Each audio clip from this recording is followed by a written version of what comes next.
Stand by for acquisition of signal. That looks good. Hi, YouTube. How you doing? Welcome back.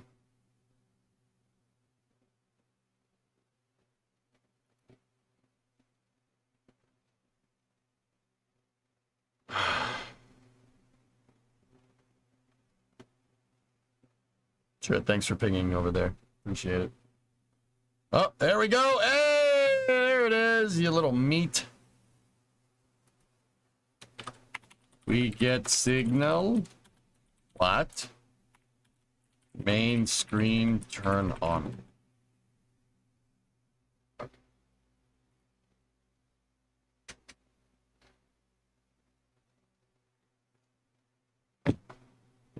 How are you, gentlemen? All your base are belong to us. Well, let's send them a ping. Verify distance to target. One ping only.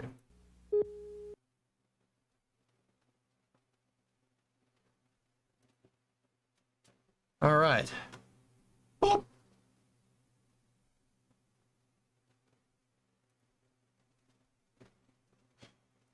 All right. Kerbal.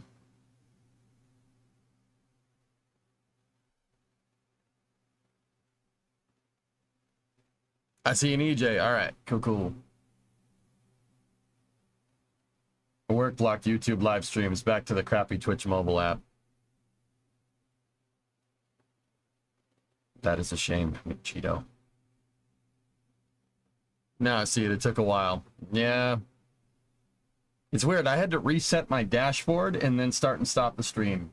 Like, I had to tell YouTube that I'm ready to start another stream.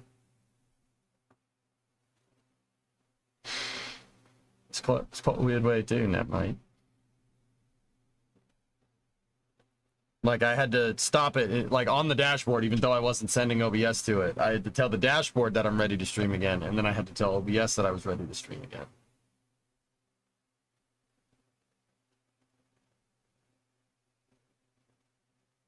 Does EJ care about the Lincoln Park announcement, or was EJ not that big of a fan? Nope, not a fan.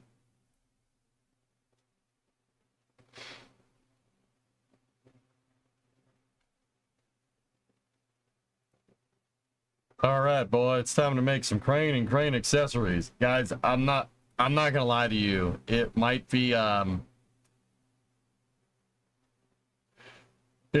like yeah, I know.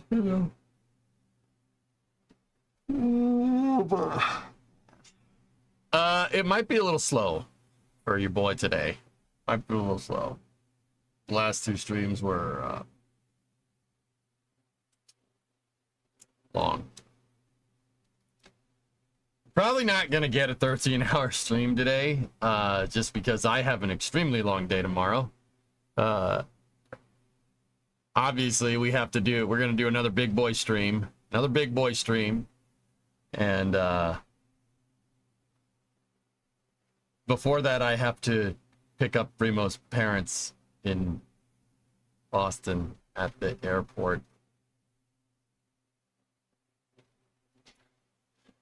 So today's probably going to be a short stream.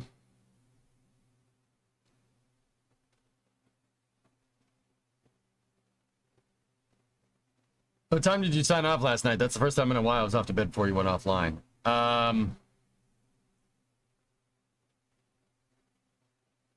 They can't get a good connecting flight out of Detroit to TF Green, Jim. That's the problem. We already thought of that. TF Green's like 5 times the distance away, but it takes the same amount of time to get to its Logan from where I am, which is just...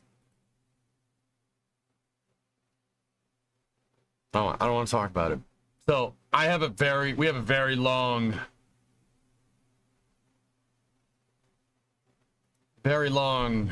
day tomorrow. I might have to move summer car. Guys, I'm sorry. It's just, I can't drive into Boston. That takes an exorbitant amount of effort and focus and concentration, and then drive home and do a 16-hour stream. I'm not sure I'm capable of doing that. I don't really know what that is. We could try, but I also don't want to miss Polaris Dawn, you know. Discovery, Hey, 111 months. Last boss said it just add more lanes, bro. Oh, Jesus. Said Brevo into traffic.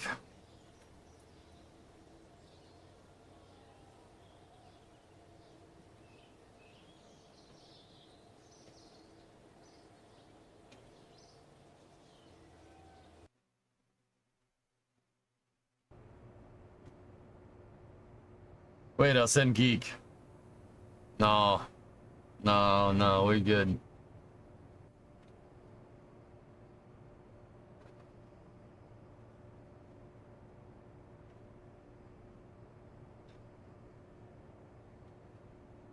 All right. You're going to pick them up in Bluefist. You'd be out of your goddamn mind if you think I'm driving that truck into the city. No, no way. It's too big. Nah, I'm not doing that.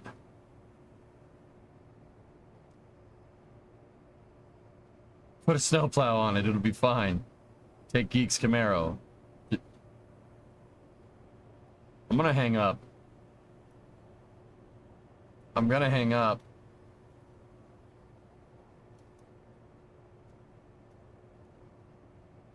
No, you won't? Hey, Brandon, what's going on? What's up? Thanks for the long stream yesterday. You kept me company when driving from Minnesota to Illinois. Hey, no problem, man. Right on.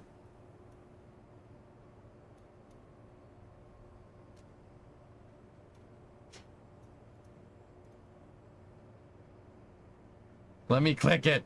Click what?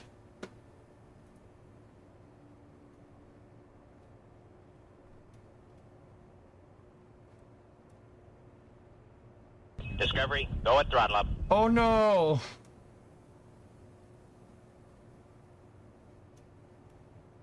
No, Flykin, that is Ernox Camaro. That is Ernox Camaro. Camaro, how you gonna fit 4 people in that?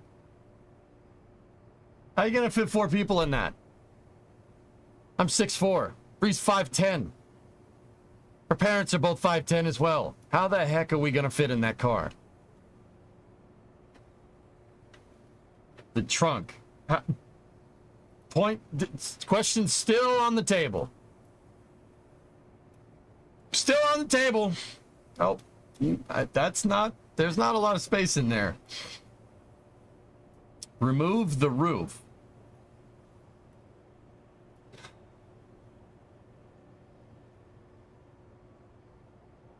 I'm gonna hang up.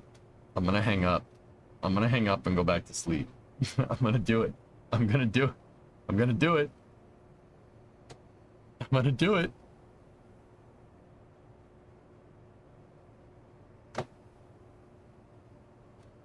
Four on the hood, 3 on the roof, 2 on the trunk. We only need to move 4 people. Where are you getting the 3 from?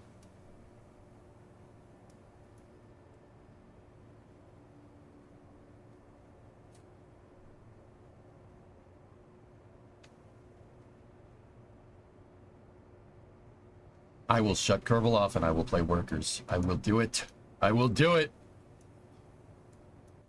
Trailer the Camaro and pull it with Bluefist. Problem solved.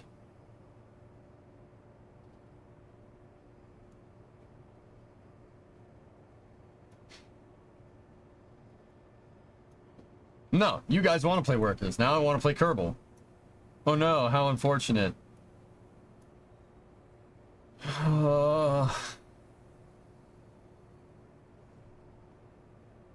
Jody, your truck has 2 seats. Just remove them from the... Not you too, man! Why? This isn't funny. Tired. You know, when I wake up in an hour, you guys are gonna not like who you...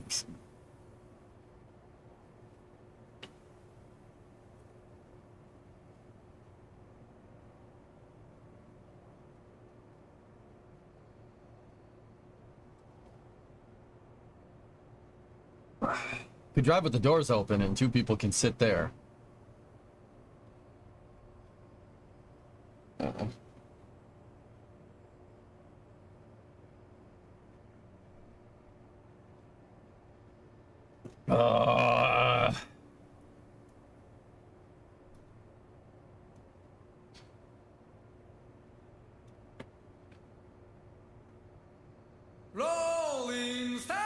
No. No. No.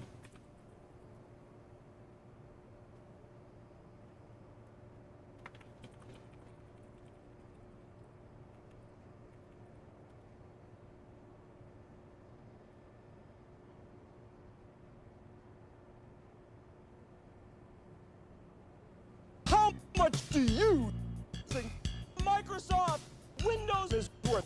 Wait just 1 minute before you answer. And listen to this incredible music.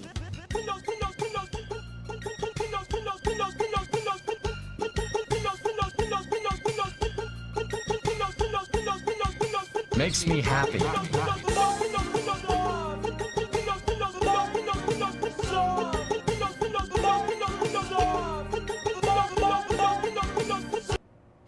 All right. Yeah, see? See? You want to try that again. All right, so Windows makes me. Hold on. We have an update from Herr Beer here about what happened with Falcon 9. Let's see. He has contacted the Federal Aviation Administration. Hold on one second. The FAA is aware of the anomaly occurred during the SpaceX Starliner Group 86 mission that launched from Cape Canaveral Space Force Station in Florida on August 28th. The incident involved the failure of the Falcon 9 booster rocket while landing on a drone ship at sea. No public injuries or public property damage have been reported. The FAA is requiring an investigation. Oh, balls.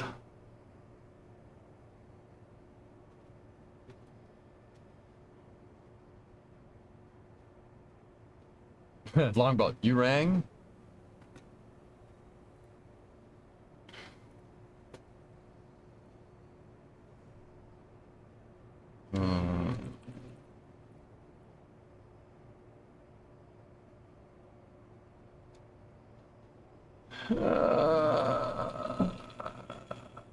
That was not a good time for that to happen, fellas.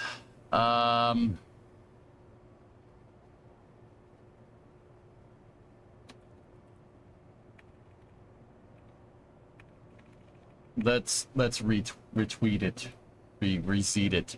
Huh. This raises a couple of questions. Questions about future missions. Huh. Yeah, let's move the huh to the end.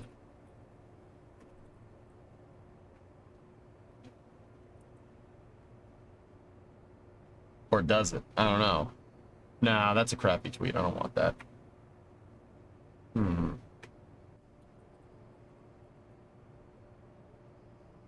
Tag the FAA? Why?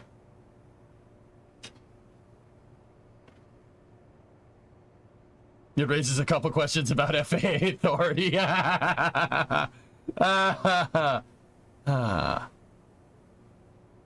Can any... Well, there was an investigation for the LOX leak. Huh. Another investigation.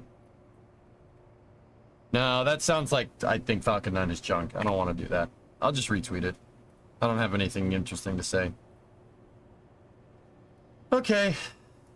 How many flights did the booster have? 20, it had... Oh. It had 22. I'm really feeling it today, guys. Freaking 14 and like another 14 are back to back while trying to do my regular routine is proving to be a little bit difficult. But we're here. Have you got a link to that Windows song? I don't know if I should give you a link to that Windows song, man. All right, it's because I like you.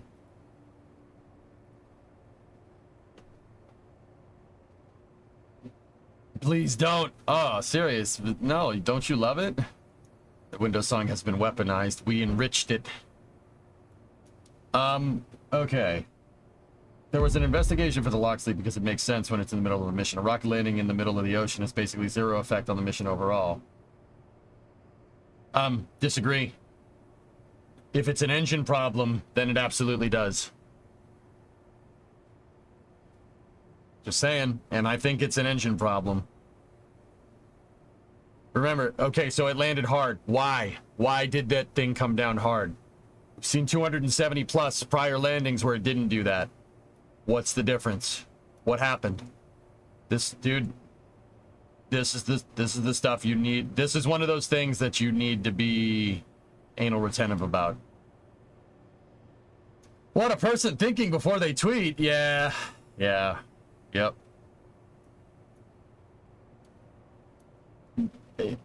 Dudes, something went weird with that motor. That motor is pulsing out fire, and there is residual. That always happens. I tell you guys, engines burp during landing. They always do. They always burp every time.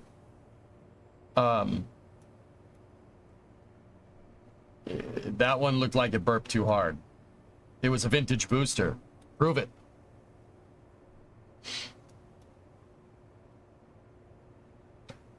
I know what you're thinking. What do you mean, prove it? Yeah, prove it. Prove that that was the reason.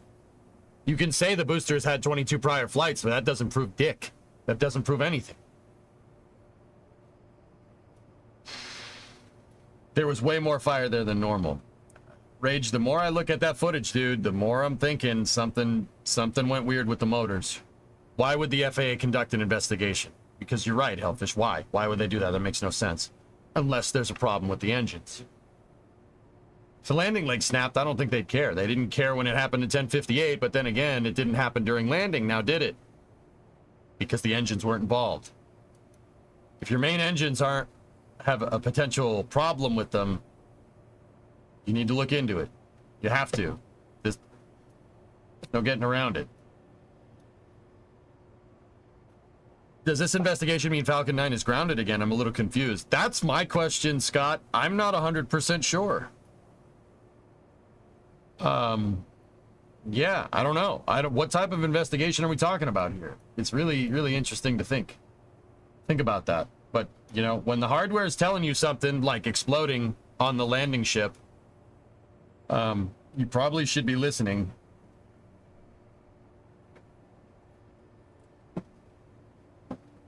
I do understand the caution for knowing why it failed, but at the same time, it's the landing. It's not mission critical. If it's a problem with the engines, it's pretty mission critical, dude.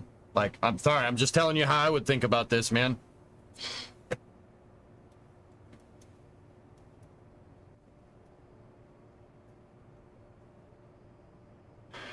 I have all of them, Creeper.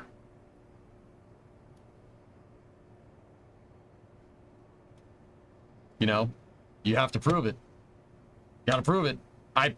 Now, if I'm just gonna throw my hat in the ring, I'll say, you know, what engines were flying? How many times have they flown? Have those engines flown 22 times? Because that means that engine has been through 66 starts during every mission. Are those the engines that came with it from the factory? Were engines swapped? There's a lot of stuff to answer there. Yeah, Mikey, exactly. It came down a little too hard. Why? That means something went weird with your propulsion, your landing motors. The motors that you also used to go up. Right? What's wrong? What's wrong with it? Why did it fail? Now, like I said, if I'm gonna throw my hat in the ring, I'll bet you it's probably because if those engines have been used for all 22 flights for that booster, it's probably because it's old. It's probably because it's old. Most likely. But who knows? Does the FAA have to issue a no-fly zone for the first stage's return trajectory? Maybe that's why. There is a TFR for the landing zone element, yes.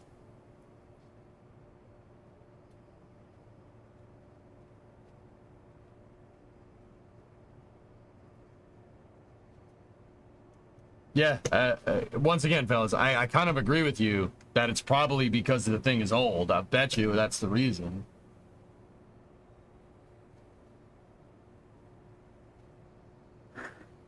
I bet you that's the reason. But you gotta prove it. Adrian added some context. Okay.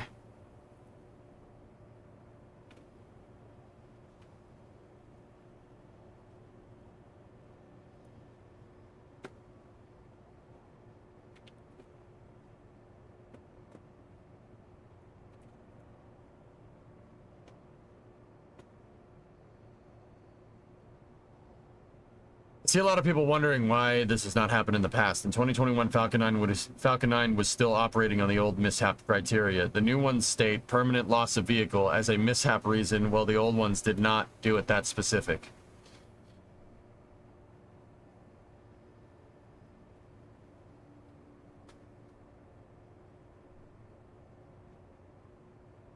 Oh, he did those little did the under quotations. Under and over quotations, you see? Could the FAA impose reuse limitations? Doubt.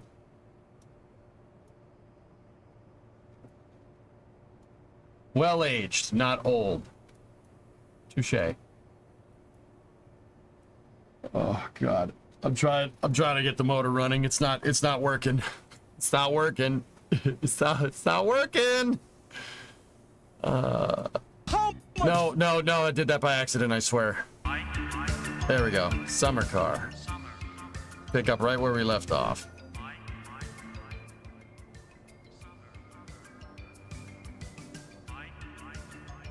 Crane at work this morning. Oh, cool, man. A telescoper. My summer. That's cool. Have you seen a game called Gear City? Kind of like Fly Out, but with cars. People keep telling me about it, Tipsy. I bought it. I have it installed. But I want a crane right now. I want a crane. Look at this thing. Running like 1062. Oof.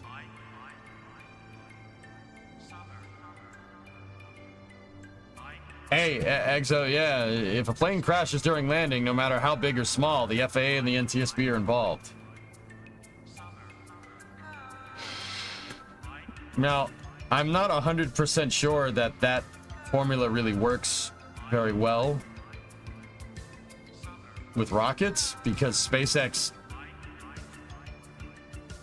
like, has shown to do their due diligence, you know? But who knows?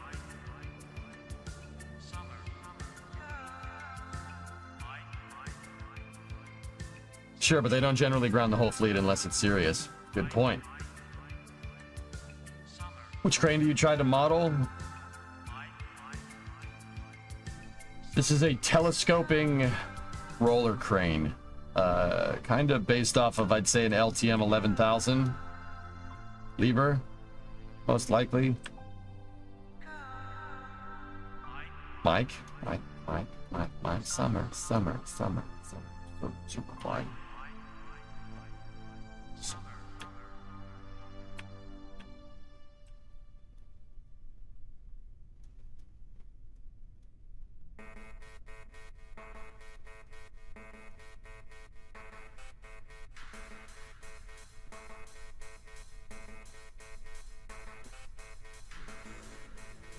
The worst part of this is the Pitchfork Brigade is gonna go after the FAA again.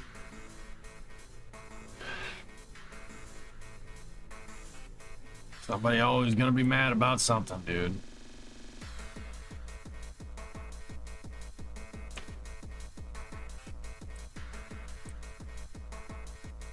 Discovery, go at throttle up. Did I miss an FAA talk about SpaceX? No, I don't think so.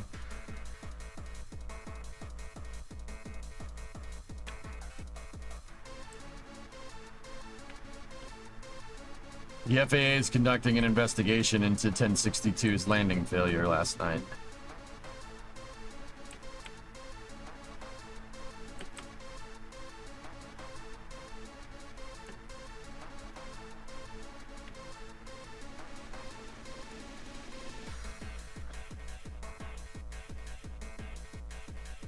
Think of the children. Won't somebody please think of the children? Ugh, those people need to be slapped so hard, Duckers.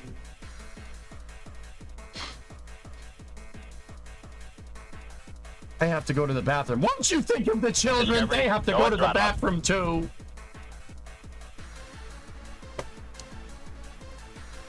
Yes. Execute Order 66, EJ. Rid us of the Jedi. What was that? Oh, Coco, I gotta go poopy. Okie dokie. We're gonna try to lift the stupid truck. Oh my god, man, wake up! Creepers, creepers. We're gonna try to lift the truck. We're gonna try to put it up there. Let's go.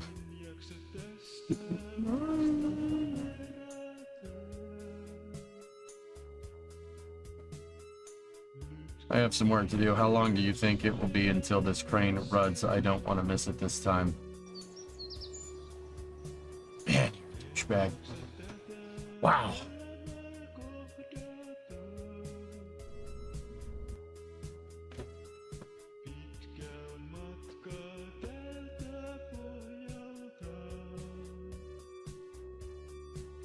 Hey, Chimp, what's going on?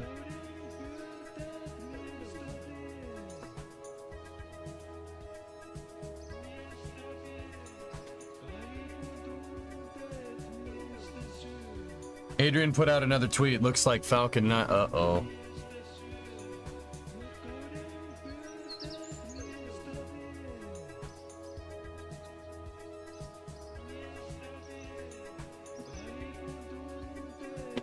Hold on.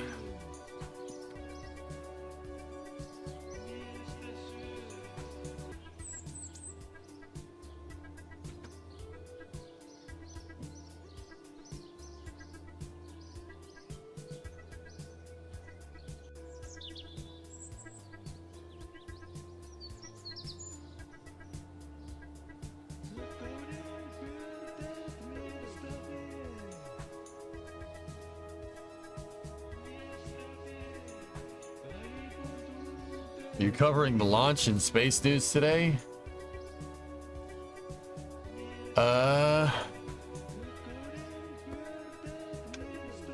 Is there a launch today?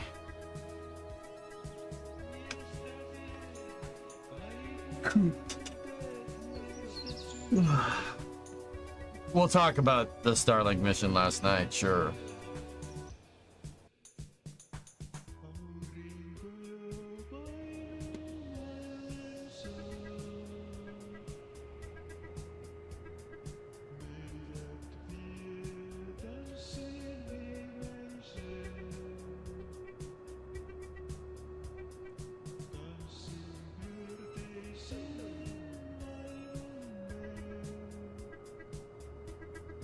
Where's the truck?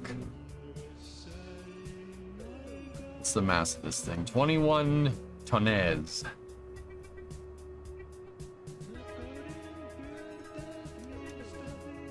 Did you see the final assembly jigs for the SLS at the VAB? Yes.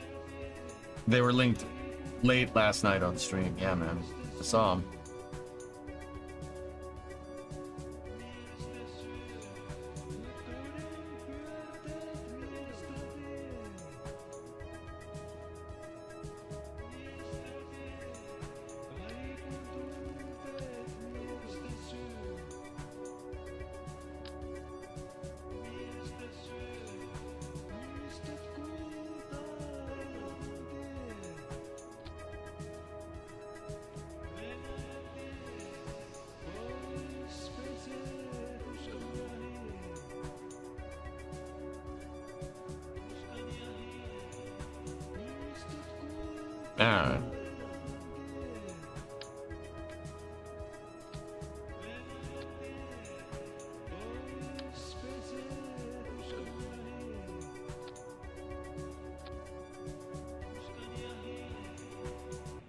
Bab.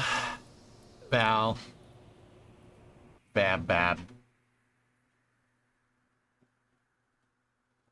Might not get Polaris Dawn this weekend, but it is a race week. Zandvoort was last week, so what are they racing this week?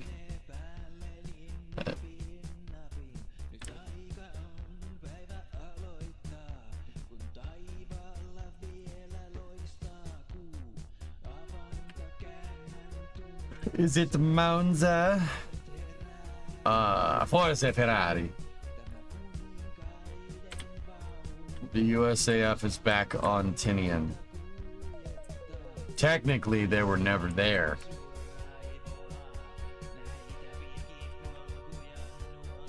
Anyway, that's cool, man.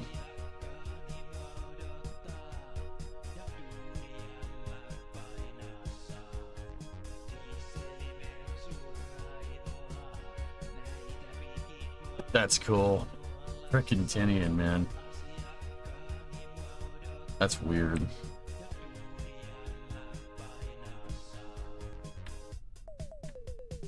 Oh, that made me want to play Hearts.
Was everything torn down at Tinian after World War II? Yep. Logan Sargent got fired. That's pretty funny, actually. Him losing the car at Zandvoort was the end of that, Tessa. Alright. Set the stupid crane up.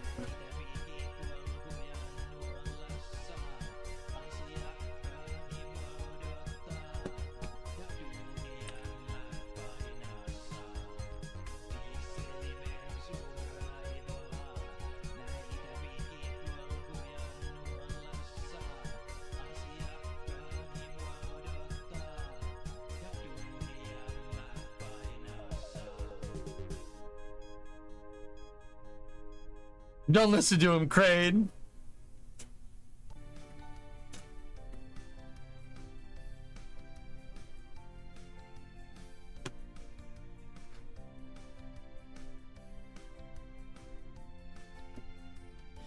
Okay, good news. I'm starting to wake up. It's taken a second, considering I woke up like 3 hours ago. You know, if you power through it, you're good. Don't do that. It's not. This can't be good for you. This can't be healthy. Fresh pots, dude. I'm already like. Oh wait, dude. There's some left. Oh.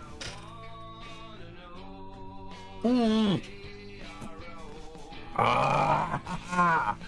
All right. Coffee's kicking in, baby.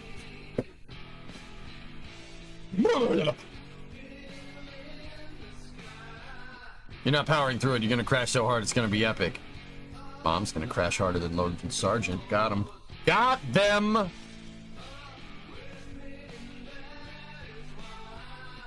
I must have had me around 15 fresh pots on account of them being free. You get free coffee?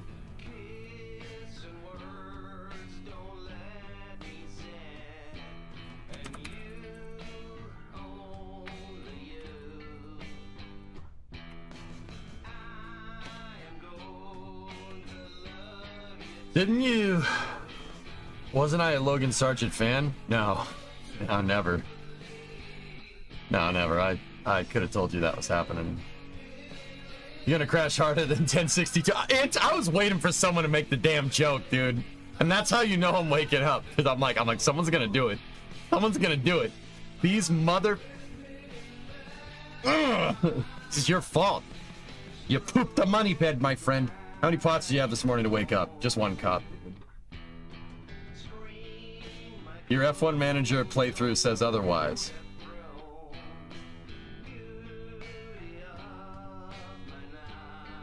Did I have? I did have Logan Sargent. Yeah, but that's it. That's F1 manager, man. Come on. You could win championships with Stroll in that game. Give me a freaking break, dude. Give me a freaking get Stroll. I can't be held responsible for dodgy gear.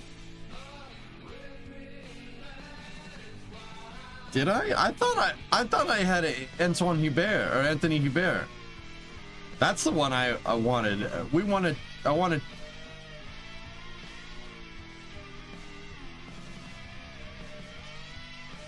We played as Haas, and we had Hubert.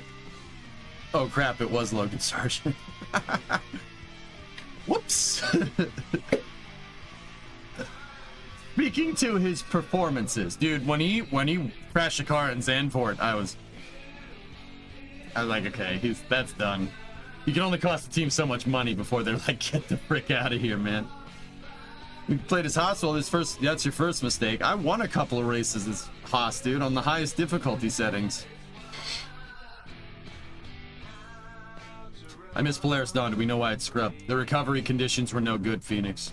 You have to take that into account when you're launching people like this. And we don't have a safe haven like the ISS to get to. Abort contingencies and recovery conditions are very, very important. It's actually something I should probably talk about today. I mean, there's a lot of space news, dudes. But, yeah, you got to go back to the Gemini missions to understand this kind of stuff. Some of the Gemini missions came through re-entry and they were like, yeah, we don't know where the capsule is. You gotta go find it. Like, that's a real big problem. Oh, go good, Funkum, what's going on? You don't want to derail the stream. Don't worry about it, dude, it's all good.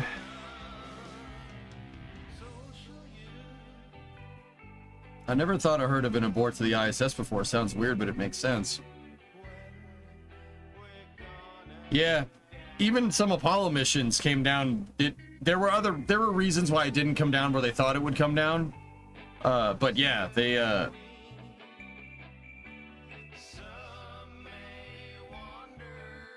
Aurora 7 Carpenter splashed down off target. Yeah.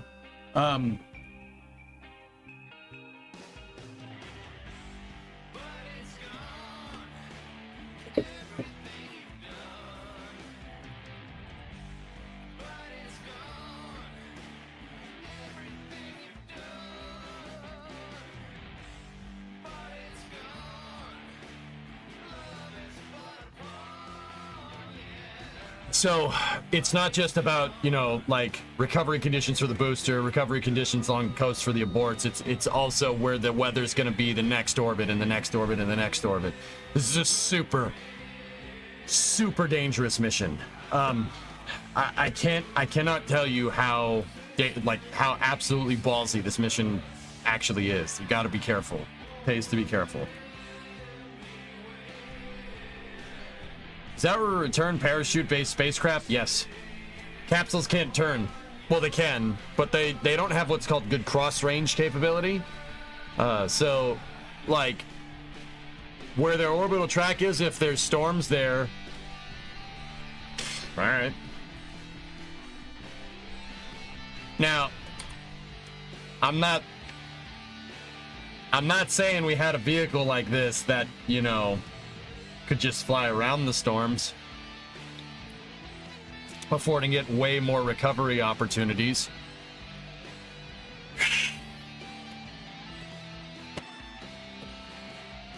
I'm not gonna say that. I'm not gonna say that. You know, Buran? No. The shuttle, not that flying dumpster fire with a communist flag on it.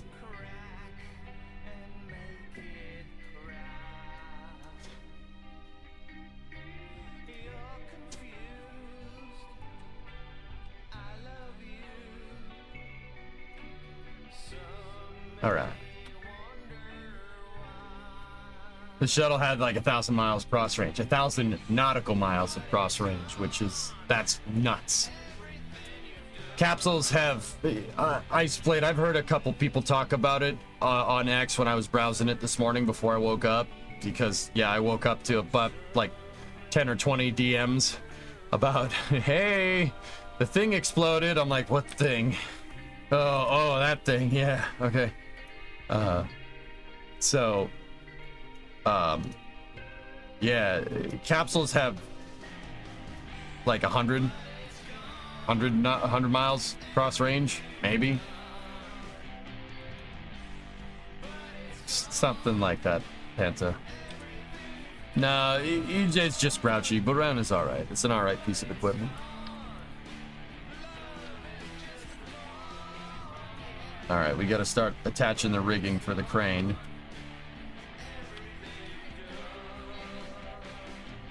Johnny Kim got assigned, Hell Hydra. Oh my guy, I love that dude. Johnny Kim's one of my favorite astronauts, man.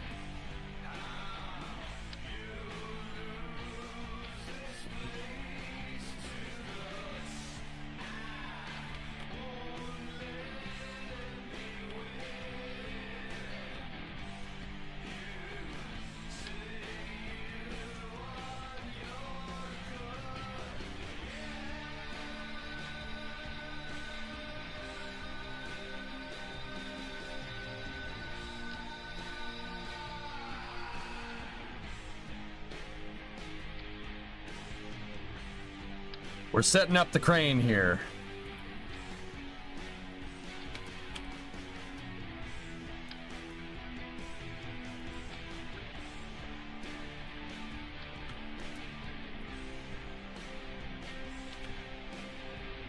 Hey. Don't trip. You tripping, dog. You tripping. Bill, you tripping, dog. They have to get Kim his wings before Artemis 3.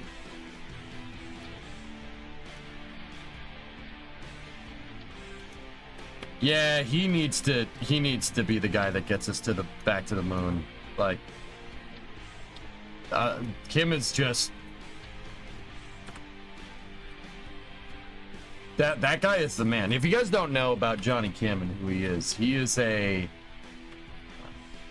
astronaut, right? But before that, he joined the Navy, became a Navy SEAL.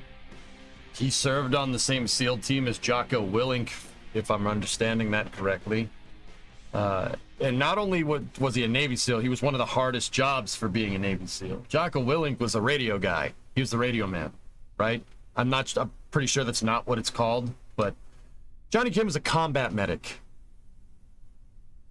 Combat medics need to be insanely smart and also need to be insanely stupid at the same time. You need to have stones to be a combat medic, especially a Navy SEAL combat medic. Combat medic's one of the most valuable people in your squad because if he dies, you all die. Like, it's pretty straightforward stuff, right? Guy chose to be a Navy SEAL, and he served in the Navy SEALs, and then after that, he used his GI Bill to go to Harvard and get a doctorate. He's a doctor. He's an MD. Yeah. Harvard Med MD. And then they're just like, yeah, you can be an astronaut. That's fine.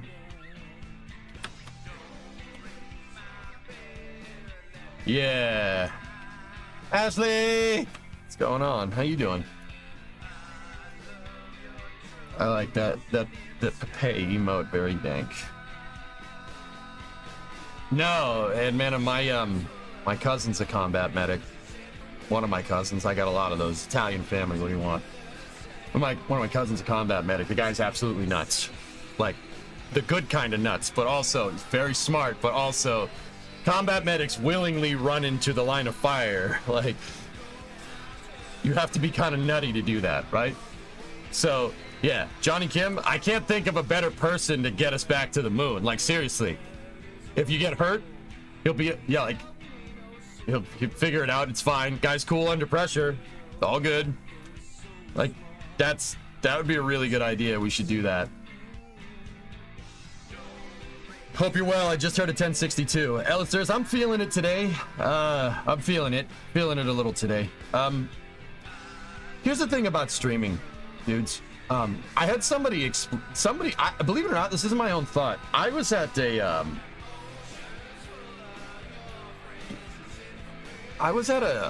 doctor's appointment a little while back, and I heard two dudes talking next to me at the doctor's appointment, And the guy was talking about his kid. He goes, yeah, my kid just sits there and stays there and plays video games for like 14 hours a day. And I'm sitting there going, oh, God, right? And then I heard the other guy say, well, hey, man, that's a lot of hard work. And the guy's like, what are you talking about? It's a lot of hard work. It's not a lot of hard work. Just sits there all day. And he goes, no. Think about it, dude. Streaming for 14 hours is like driving for 14 hours straight. And I'm sitting there going, and the guy was like, oh, yeah, I guess you're right. I'm like, huh.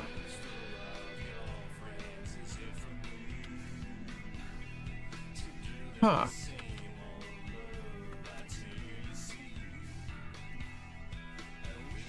Ellis says, we're not sure. And I was like, that is a really good way of putting that. I can't believe I've never thought of that before. It was just some random dude. And I didn't participate in this conversation. I was just sitting there going, because I didn't want to be like, oh yeah, I stream 14 hours every day. I play video games for 14 hours a day. Ha ha ha ha. Just let me butt into your conversation. Ha. No, I didn't want to do that. But I was thinking about it. I'm like, holy crap, that's actually a really good way of putting that. So, like, how long did we stream on Monday and Tuesday? I think Monday's stream was 12 and Tuesday's stream was like 14 or something. Or maybe a little more. I don't even know. You were in the lobby of the McAuliffe Center today. Hey, awesome, Ashley. That's cool. So you were over in Framingham. Right on. Actually, I worked at the Best Buy at Shoppers World, right? Once upon a time, I worked there. Yeah. I don't know if I ever told you that. I worked at that freaking Best Buy, the one in Shoppers World, dude, next to the freaking Natick Mall on Route 9. That was a long time ago. Yeah. Best Buy 532, Framingham. Yeah, oh yeah, I worked there, dude. Oh yeah, that's a thing. Mr. Dick. Nick, anything good?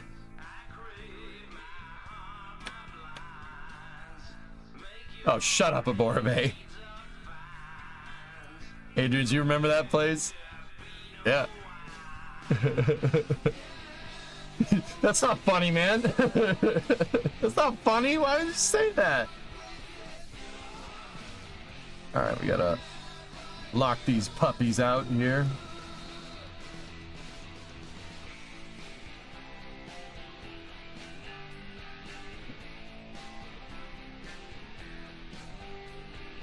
I was about to say, you still work there? I have not worked there since, yeah,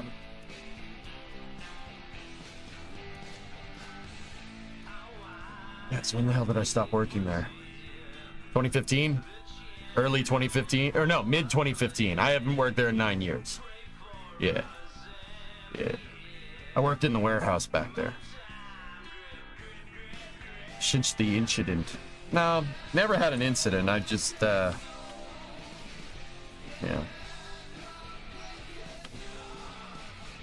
Aborve, we got robbed. Dude, some people that I worked with, Ashley, like a decade ago, watched the stream. And I'm actually really good friends with some of them.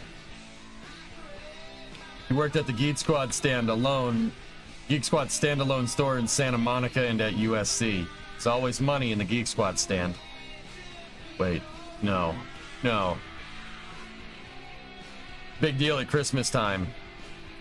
It used to be once upon a time.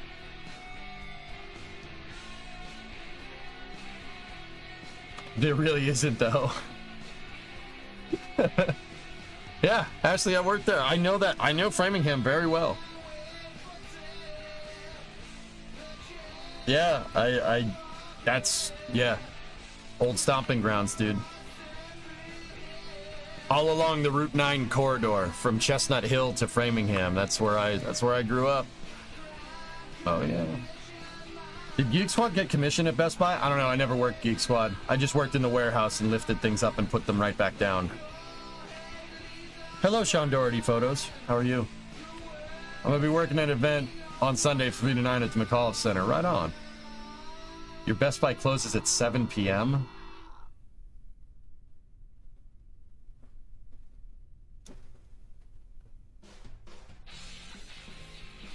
All right, let me see. What's good? What do we got? What do we got? What do we got? Comparison footage. Oh.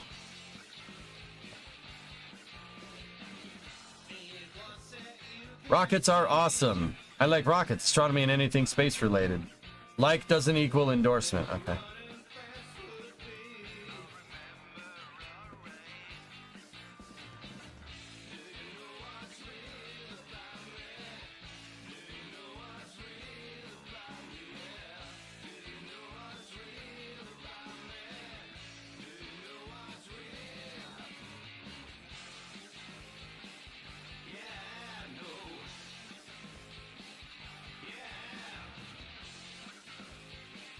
I can't watch this. Adrian's used to work at Wesley Trucking in Framingham. Is that on? That's on Waverly Street. I know where that is. That's weird. Small world. This is hard to watch. I don't like watching this. But it looks like the landing burn was way late. Yeah. That's very strange, Adrian's, that I know exactly where that. I would appreciate it if you shared your sick playlist with us. All right, man. Links in chat.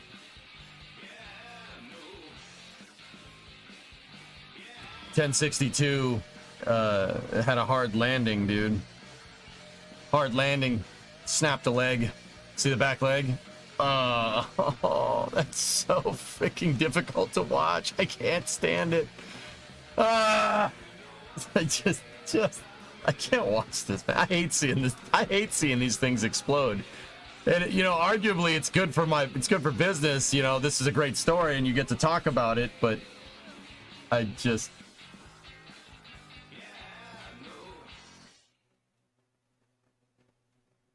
it's just hard to watch, man.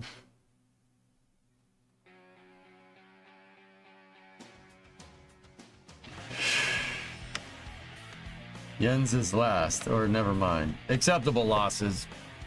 It happens, peace. Like, it's hard to watch it pop, but whatever. Like, I'm not... You know, I would be remiss in saying, like, all right, like, I don't like seeing this stuff explode. That's a lot of work to make that thing go. Like, it's a lot of work to make it go. You know, but hey, I'd say they got their money's worth here. Figure out what went wrong, make it better, and move on. Actually, if you guys want to see it here, this is one I haven't seen linked yet. It's from Elon himself here. It's a reply to, yeah, look. Hang on. Yeah, here. It was a response to an Eric Berger tweet. Shortfall of stability. Look at this. This, and I'm not sitting here and saying like I figured this out at the same time. I learn a lot from this dude despite all the political stuff he posts nowadays. I mean, whatever. I don't want to talk about that. But see what he said right there? That's the mentality you need to win at spaceflight. Well, win. To be successful. See that right there? What he said right there is exactly what I'm talking about. Now we figure out what went wrong to drive the landing failure rate far above 1 in 1,000 and then 1 in 10,000 and 1 in a million. See that? Not dissuaded in the least. That's cool, man. Now whether you like that dude or not, whatever. But that's, you know, that's the right mentality. That's how it has to be. This is what I've been talking about, man. You know, like especially pertaining to like Starliner and, you know, the SLS. I'm awake now. Can you tell? Coffee kicked in. The coffee kicked in. I'm good. Talking about space. Ding! You know, like, but seriously, that's the mentality, dude. It gets me fired up. Like I woke, like, I'm awake now, right? Like, this is how it's got to be. You can't be satisfied with this. 1 in 276. No. Frick those odds. Frick that. 1 in 1,000. This is the mentality that you need to have to be successful at spaceflight. That's it. Take accountability for your freaking actions and make the thing better. Now contrast that with, you know, Starliner's missions where they're blowing out thrusters and they're like, it's fine. Dude, what are you doing? Like, I was willing to give those dudes the benefit of the doubt, right? But also, man, you have a failure mode on the prior 2 flights and then you put crew on it anyway. That's Bush League stuff, man. We're repeating the same mistakes on thrusters that we knew this could happen with, right? Like, that's not how you do this. This is like, dude, I'm not a rocket scientist. That's not how this works. I know enough to know that, like, that's not how you do things. That's Bush League, man. Rook at least publicly seemed non-fussed about it. Ice Blade, dude, like, look, you got to figure out, you got to prove that it's something to do with the booster being old, which is my guess. That's my guess. Components wear out. You guys don't have any idea the stress that gets put on the turbo pumps. I'm amazed those turbo pumps have lasted 20 flights. I'm frankly amazed. Like, that's ridiculous, right? The stress that gets put on those things. Even a little engine like Merlin, like, I'd say little. Merlin is no, you know, it's no spring chicken, right? Right?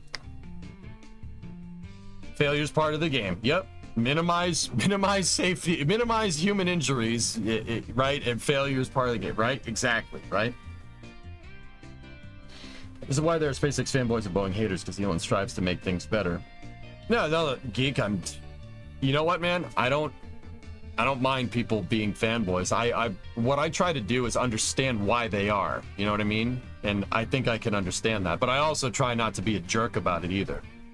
Hey, Urban, what's going on, buddy? You still have a Jeb. Are you even playing KSP? Peace Frog, I've killed Jeb in front of thousands of viewers one time, and it was the most embarrassing thing ever. Oh, God. Shimoda. Raiden with Urban Venture. Thank you. Is there a clip of it? No. Like, it happens, dudes. Anyway. Where are we in our train outfitting?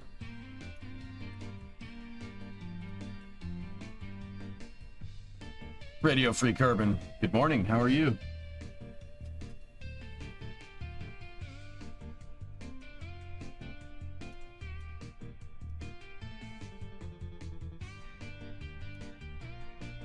Do you ever sleep?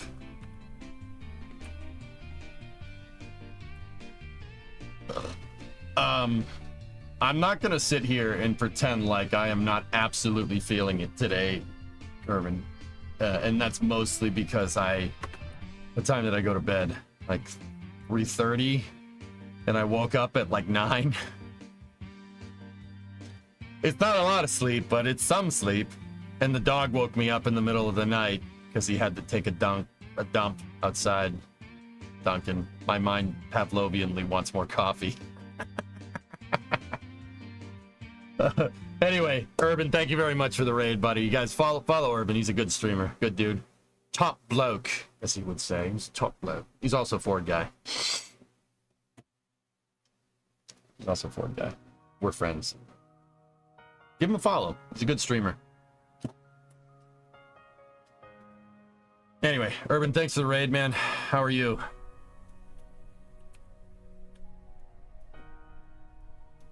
Percy Play, how are you? Do you like coffee? No, Bryant, I hate it. I drink Red Bull all day. Of course I like coffee, dude. You just saw me drinking coffee. 3rd generation Ford guy. Yeah, good for you, Urban. The rest of my family's all Chevy guys. You don't know how happy they were. They're like, oh, you got a Chevy in your garage now. Oh, that's typical. I'm like, it ain't mine. I'm doing the work on it. You're like, your work's probably gonna break. I'm like, shut the... Get this freaking Chevy out of my damn garage! No, Ford doesn't equal found on road dead, man. It equals first on race day. On race day.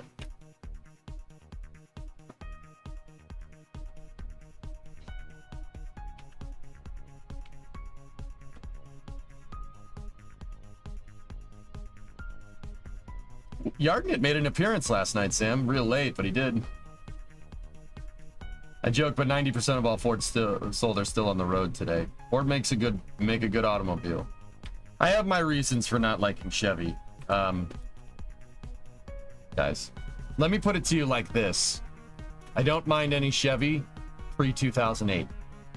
Does that make sense?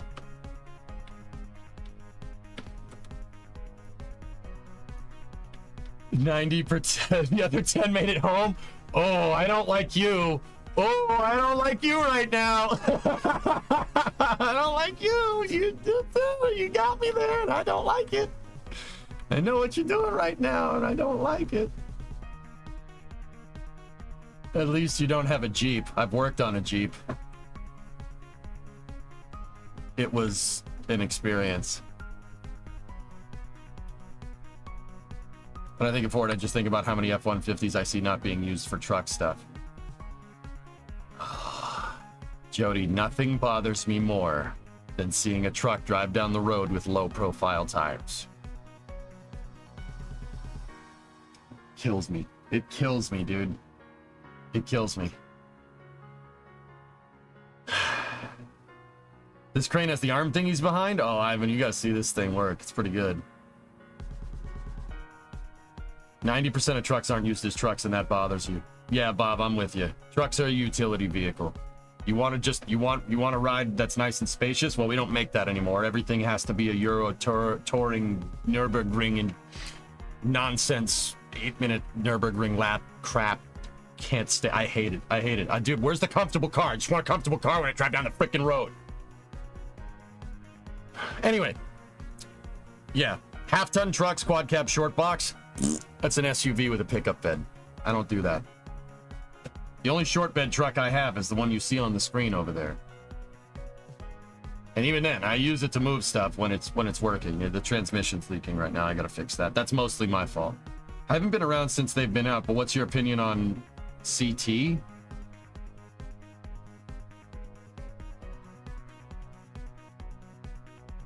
I'm going to assume, Demo, that you mean crew test flight. Yeah, I don't know. El Camino for the win. Hey, El Camino's had a long box in him. Hyundai just resurrected an iconic 1980s model as a sleek 21st century electric car. That's awesome. You know what, man? I'm not really a Korean car kind of guy, but also at the same time, I really appreciate Hyundai for trying to do something different. Like with the Ionos and stuff. At least they're trying to do something that doesn't look like anybody else's stuff. I really appreciate it, honestly. I really appreciate it. Good on them. Frick making a car that looks like everybody else's car. I hate that stuff. You know, like, once again, I am by no means fans of Korean cars, but also I got to tip my cap and recognize credit where credit is due. Give credit where credit is due. At least they're trying to make something that doesn't look like everybody else's. Good on you. You love your Ioniq 6? It's a cool car, man. Like, Demo, not my cup of tea, but yeah, it's a cool car.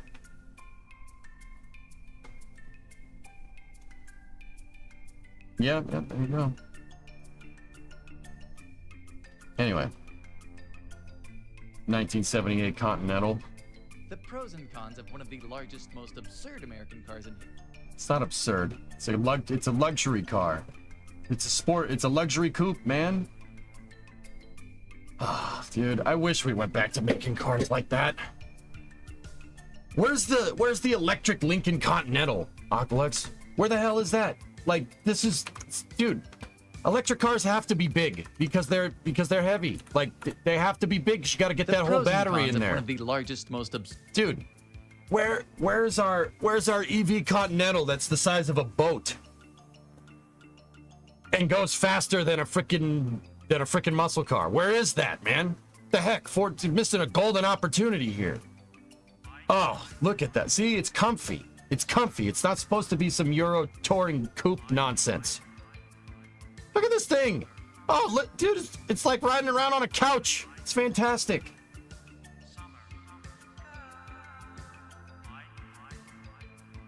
Your first car was a 72 Cadillac Calais. Whoa. Look Look at this. It's not a performance vehicle. It's designed to ride in comfort. This is almost purely a baking channel and then drop that in the middle of everything. Dude, look at that thing. That's a freaking car, dude. What has it got? 460 in it? It just makes 150 horsepower and gets 7 miles to the gallon. But Bro, it's a 460. What do you want? You can tow with this thing.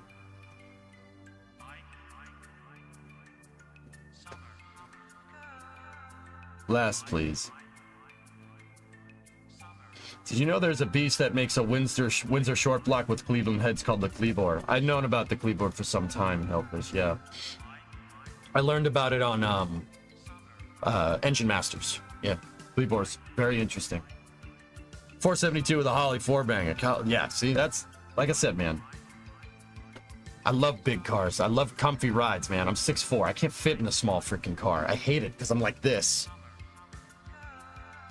This thing, riding style, baby. Look at that thing. Yeah, it gets 7 miles to the gallon. Whatever. Yeah, I get it. I get it. It's good for the environment. Yeah, you know what? It's also good for my back.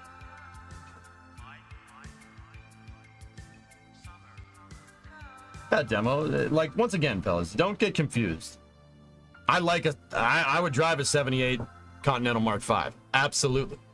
But I don't hate EVs either. Like, don't get confused. You know, I know I like the old fuel inefficient stuff, but it doesn't mean I hate EVs. People think it's like some mutually exclusive thing. I appreciate them. Sure, absolutely.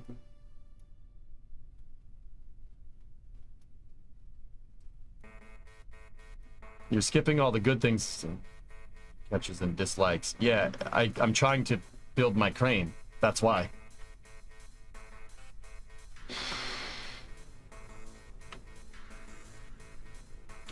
Yeah, Navak, we want plushy ass seats, man. Tell me your opinion doesn't have to be black and white.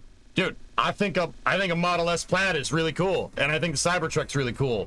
But also, if I could drive around like a 69 Coupe de Ville with a 500 Cadillac in it and get 4 miles to the gallon, I absolutely would. Sorry. Frick me, right? Good point. Just frustrated at the luck of the draw. Yeah, I got you, man. I got you. I don't do it on purpose. I have to right the ship every once in a while, you know?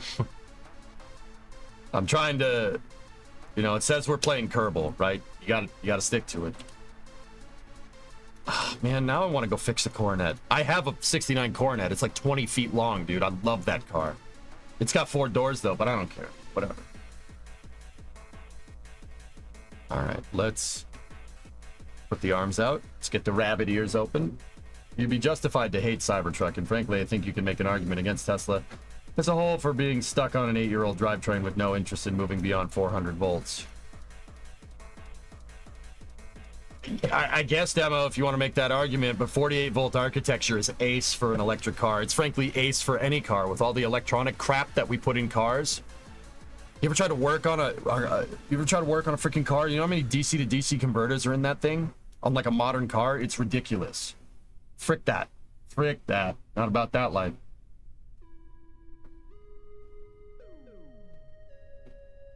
Did you catch the Tesla Hilux in engineering? Aqualux, all I've done since shutting off workers last night is sleep, eat a bowl of cornflakes, take a shower, and make my bed. And then take the dog for a walk. And maybe browse the X for a second, just because my DMs were exploding this morning, dude. I haven't had a chance to catch it yet, man. Tactile dashboard controls. Oh, Kerbin, you are a man of taste. I like you. I know exactly what you mean, man. I want to feel that damn switch. You know, when you flip that switch on a dashboard, it needs to make a very satisfying click noise.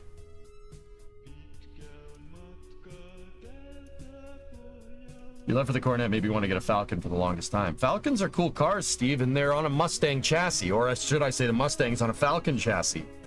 So you go buy a 61 or a 62 Falcon, any Mustang speed parts will fit on that thing. Just saying. That's the reason why I bought the Coronet. The 4-door shares all the same underpinnings as a 69 Charger. Put a Hemi in there. I mean, I don't know why you would, but could.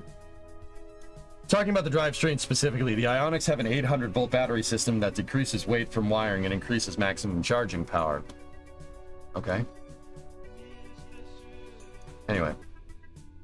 Damn it, now I want to play Car Wrench. You guys suck. You know what? I did this to myself. I'm not gonna lie to you. This is kind of my fault.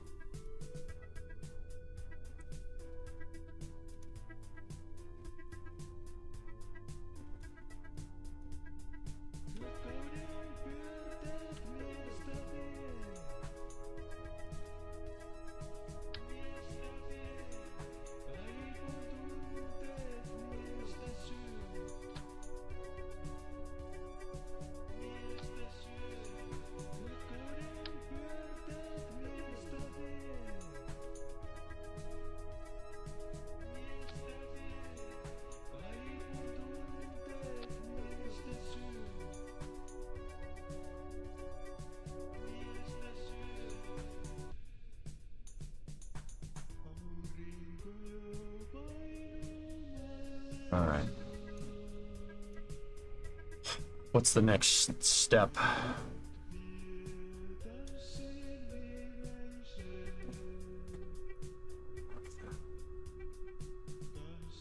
Demotorized. Unlock. Unlock. Demotor. Gotta take that, unlock it, demotorize, and then we use this to tension. Pull that back.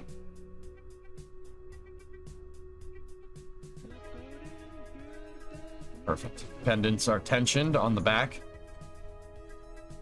Can you check out my last? What's up, worst? Why'd you put that in quotes? EJ, do you ever see this version of Tesla truck concepts? This would be your jam.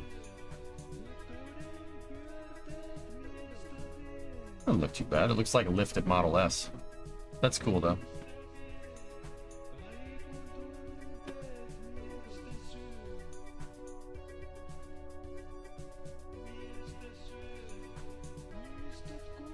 Interesting, Sneaky. Gallo, you owned a 72 Pinto that had the fix for the exploding gas tank. Just 2 rubber grommets on the seatbelt bolts. Dude, you know, the Pinto has that reputation for popping when in reality, guys, they Starlinered the Pinto. That's a good way to say that. They Starlinered the Pinto. It's not a bad car. It really isn't. Like 2 out of like the million Pintos that were sold had that problem with the gas tank.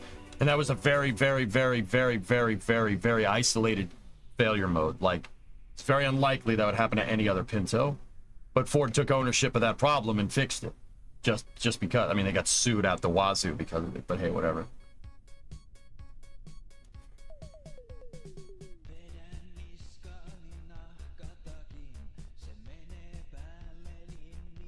Journey, what I still want to do is I want to take...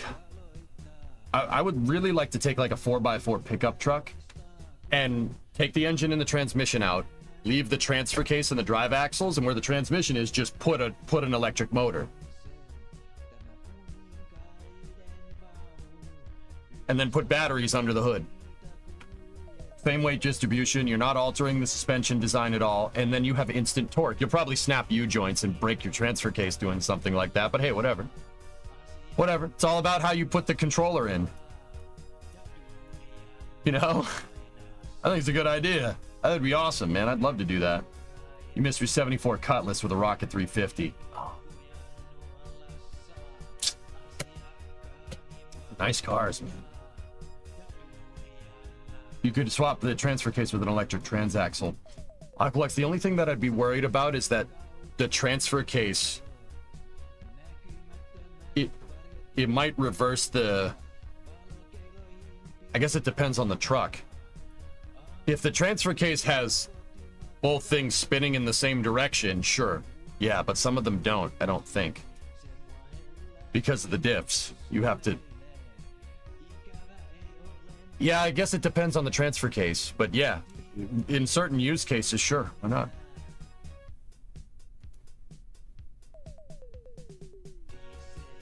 Love the torque on your Wrangler PHEV. Tire shop accidentally threw away my tire instead of patching it, so I got a free new tire. lose a lot of weight and friction. Removing the drivetrain and just putting the axles has a lot of benefits. You can make the hybrid with an electric generator in the front. Yeah, Journey, of course. The type of swap that I'm talking about would be more for simplicity's sake. But yeah, man, it's possible.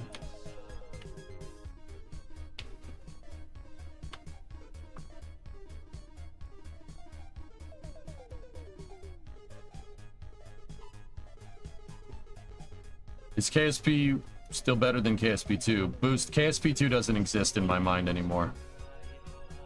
They nixed development on it, dude. Not interested. Okay, we gotta attach the pendants here.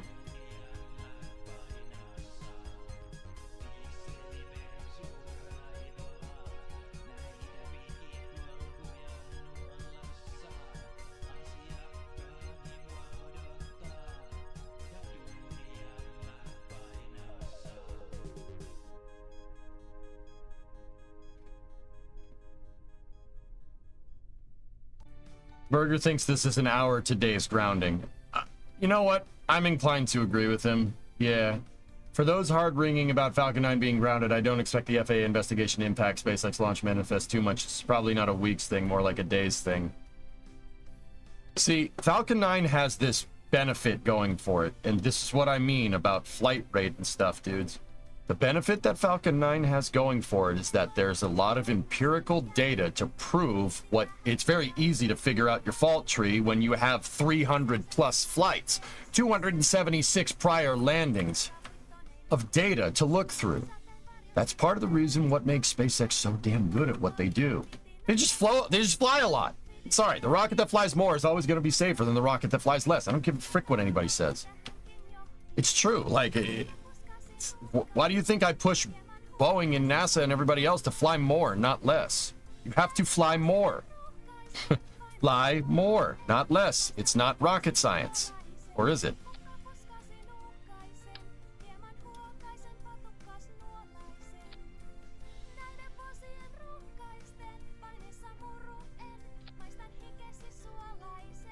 You mean flying once every 5 years isn't good? Yeah, Jared, it's very interesting.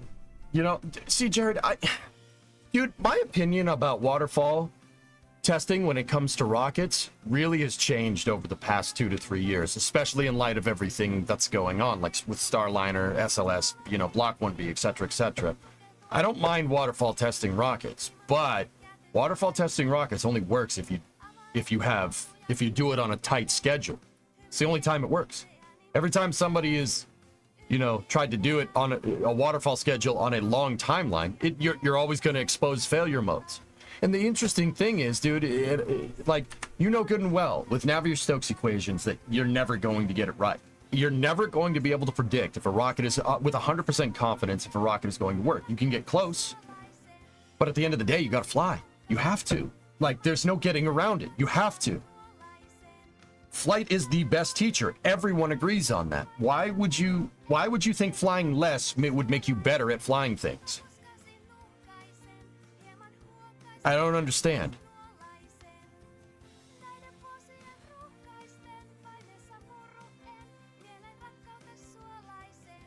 So bi-weekly SLS, what? Geeson, a vehicle like SLS doesn't even need bi-weekly flight rate. SLS would be fine flying 4 times a year. Would be fine. Because that's enough time to go out, go to the moon, do your thing, come back, review the data, and be ready to launch the next one when it's all said and done. 4 launches a year. That's what you need. That's what the Saturn V did. Perfect. That is the perfect amount of time to do long duration missions on the moon and keep everything nice and lean. The well-oiled machine working. But I want more. Y'all do. Starbase Simulator. Oh, jeez. Can they manufacture enough SLS for that? Yeah, Mo, the long lead item is propulsion. It's always been that way. You know that. If L3 Harris, Aerojet Rocketdyne, a Leidos company, Northrop, Lockheed, something or other. I don't even know. I think it's L3 Harris is what it's called now. If they can scale production of their engines, sure. But you know good and well that that's not something that's going to happen overnight. Scaling a rocket production line is difficult. Ask Elon. He knows.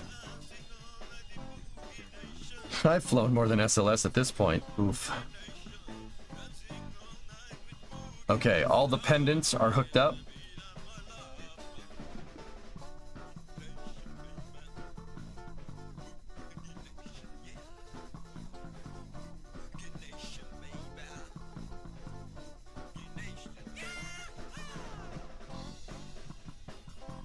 Okay. Retract the boom.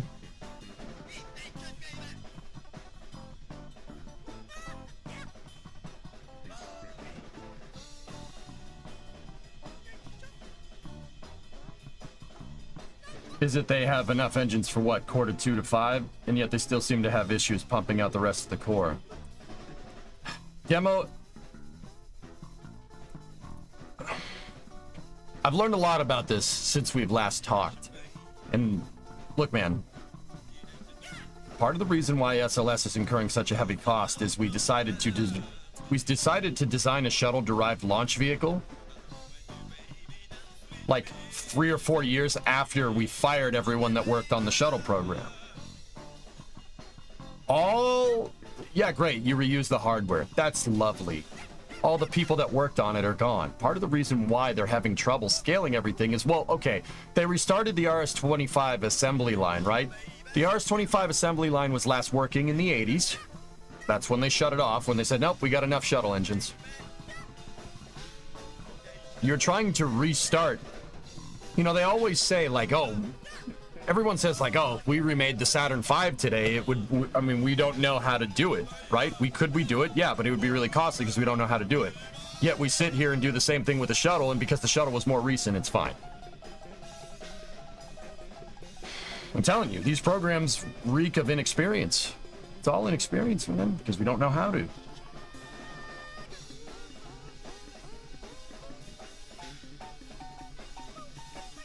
We use the hardware for a core tank that is literally nothing like the external tank.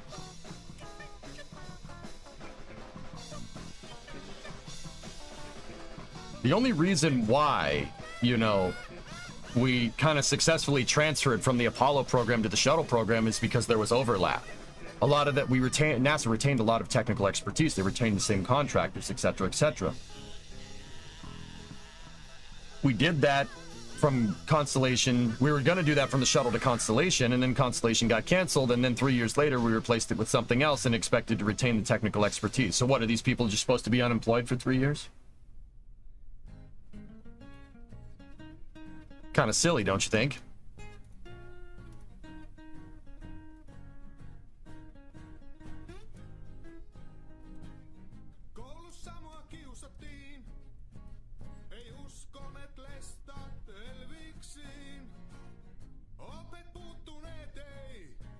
For the risk of being a heretic, the shuttle program was not exactly the safest thing we've ever done. The reason why it wasn't Ice Blade is because we treated it the same way that we're treating Starliner right now, and repeating the same freaking mistakes. The mistakes that we learned during the Apollo program, but for whatever reason, we decided to just be like, nah, never mind.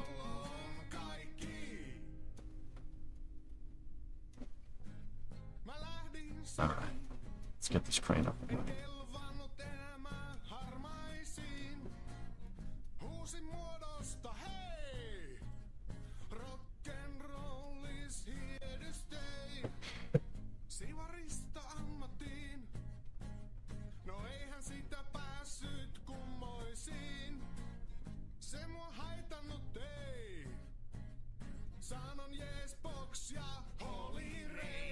You gotta be slow with this, Percy, or else you're gonna break something. And even then, sometimes you still break something.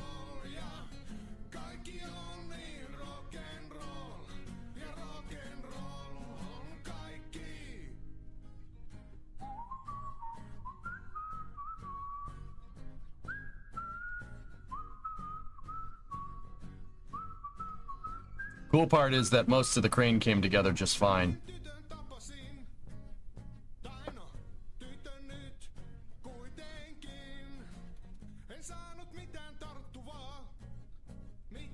Nifurusu, nice.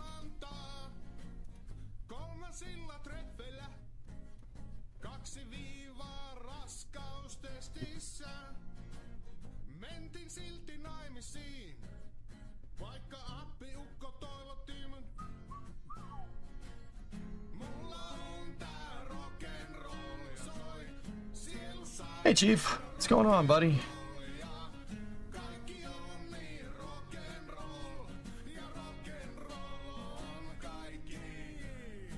KSP Bluefus mod when?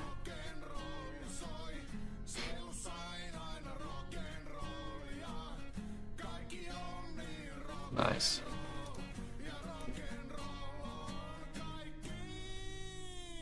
Okay, we gotta tension these pendants here.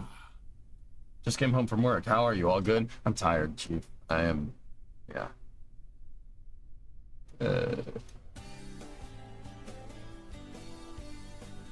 From the interviews I've seen on the RCS, the shuttle RCS were problematic. The doghouse design introduced heating issues that comprised the RCS, putting it in an environment they were not intended.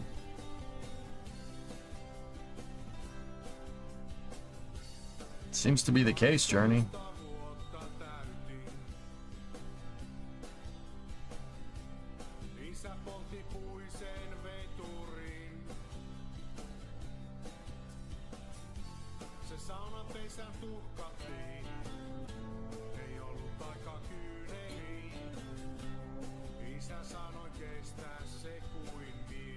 All right. We're ready for operations. Long stream. Today's probably going to be just a regular stream, Chief. I'm really waiting on whether Falcon 9's landing failure last night is going to affect the Polaris Dawn mission. That's really what we're waiting on. If it doesn't, I'll probably play Summer Car for after hours, but there is a metric frick ton of stuff to talk about for space news today. Like, there's a lot. So, we'll see. A booster crash? Yeah, the Starlink mission. The, Starlink 8-9, I think. Which one was it?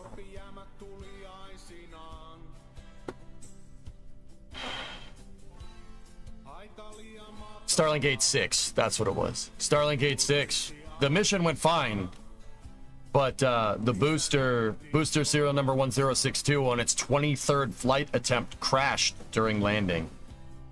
It came down a little too hard, and it broke one of the landing legs, and it fell over.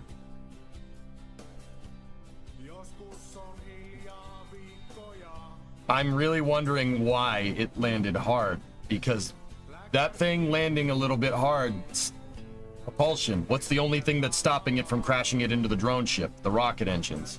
So I'm not saying I'm a little worried, but, once again, my gut's telling me that a component probably failed because 23 freaking flights, man.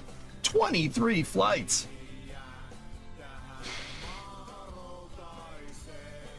At least it didn't sink into the swamp. It did burn down, fall over, and fall into the ocean, though. Cool. Yeah, that's not the swamp, but...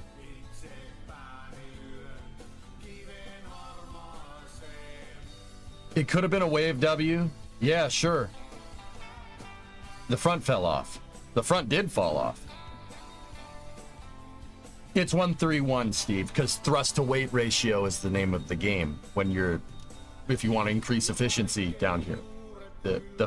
The less time that stage spends burning, the more fuel efficient it's going to be, quote unquote. It's not specific impulse, but yeah, it's more efficient. You'll use less fuel with higher thrust to weight on first stages. They didn't call it a suicide burn for nothing. And there was a comparison by a viewer a person that, what was the name of that? Rockets Are Awesome on Twitter compared the Starlink 8-9 and the Starlink 8-6 mission. It burned late. The landing bird was 1 to 2 seconds late, comparatively to the 8-9 mission, which was on, from what I understand, was on a similar trajectory.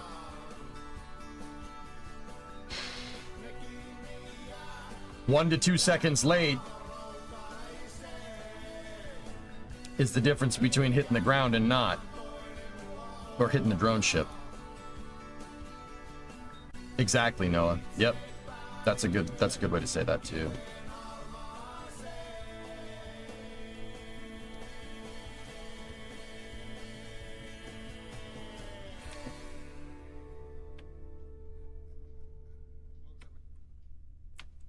All right. This is where we were last time we went to try this, so...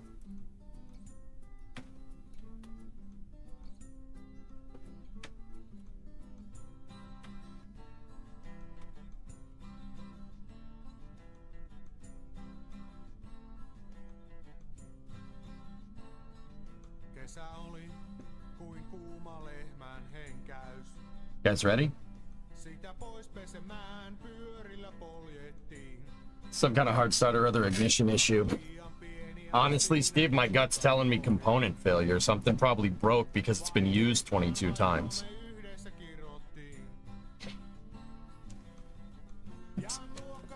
But you ain't gonna know until you prove it, right? Like, you gotta prove that. And SpaceX has the data to prove it, which, you know, like, you know, hell must be freezing over, because I kind of agree with Eric. I kind of agree with Eric Berger. Yeah, it's not gonna take long. They'll figure it out. They have the data to prove it. What are you making right now? It's a crane. And I'm trying to lift that truck and put it up here, just to see if we can.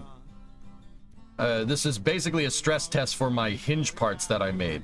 I made supplementary hinge brackets in Maya, and then we brought them into KSP to strengthen the hinges. There's only one hinge holding that entire boom to hierarchically to the rest of the crane.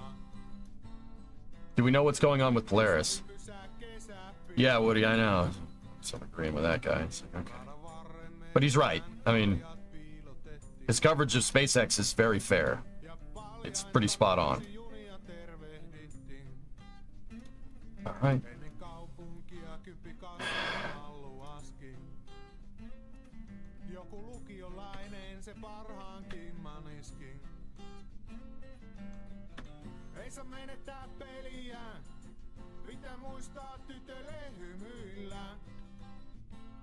Nosta pailista.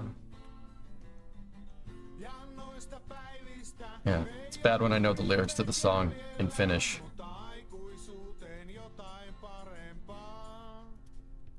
Okay, this is where I screwed up. I was trying to get us a boom angle that would give us the crane the moment to pick this stupid thing up.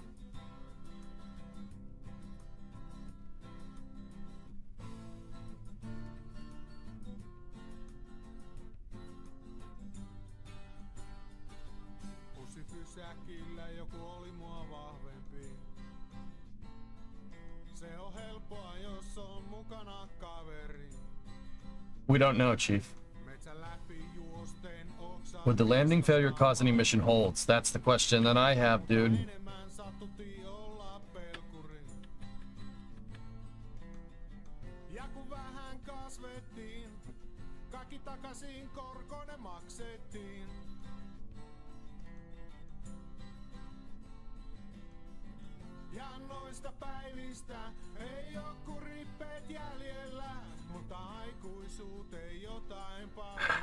See how much the house is moving? I need to make a freaking part for that stupid hinge. I'm so sick of that thing bending. Because my hinges are holding just fine. It's just the whole crane is having trouble.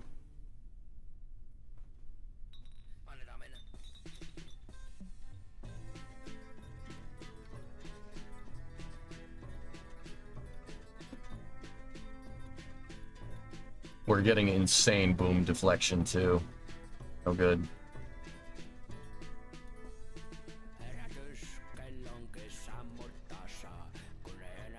The hinges are holding just fine though. But see the boom? See what I'm talking about? See how it's bending? The SRB is, the hydraulic is supposed to be parallel to the SRB, and it's absolutely not.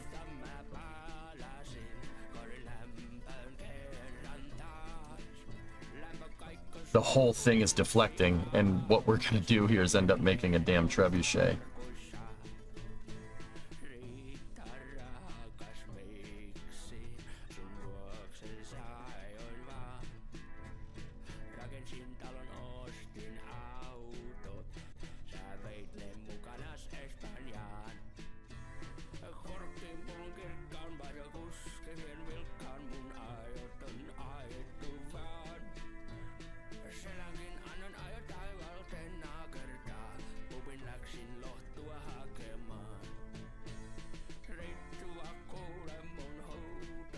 Well, it didn't like that.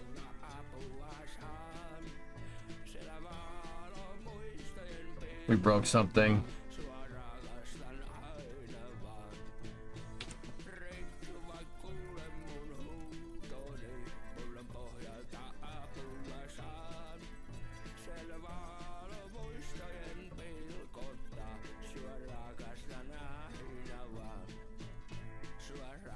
It's this piece. See? Look. It's that damn robotic piece that, yeah, can't do anything with that. The hinges held pretty well until they couldn't hold anymore. Also, something is very broken because we selected 2 separate vehicles here.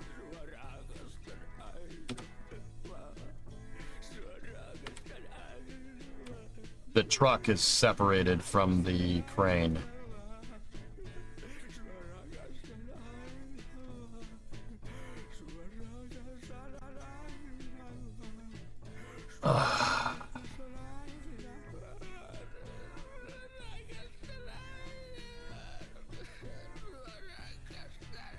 Yep. Jim, this is your fault. This is your fault for putting bad juju on me. It's entirely your fault. Piss off. Go back to frickin' Rhode Island, you bum. This is your fault, man. And I'm out of coffee.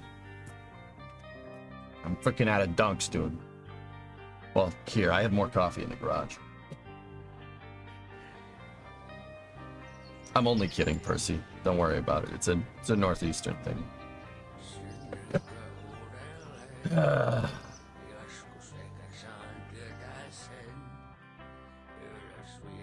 We're gonna have to wait for the FAA investigation on the crane. Well, it did fly.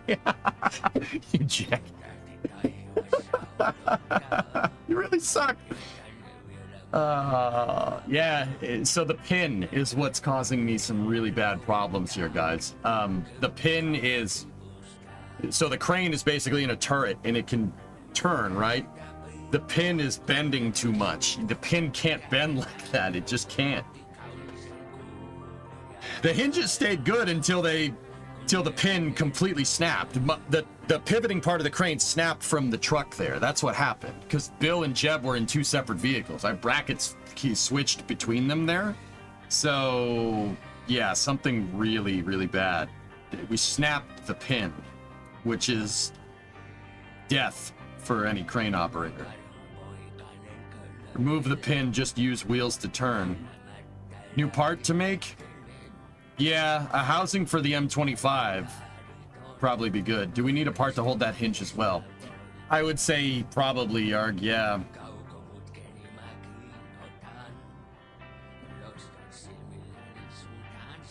Yeah.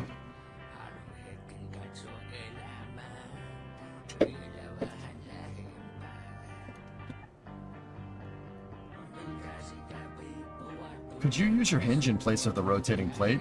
Hold on, look. That had the pin in place, dude. There's only so much I can do. That hinge is not the right application here. It held it pretty well, but see the servo? We snapped the servo off, which, yeah, it was already there. I mean, it's a long stream today. I don't know, Percy.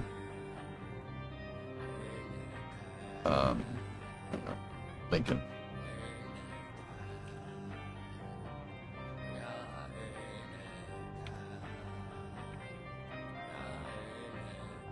We need to make what's called a barbette. Go and throttle up.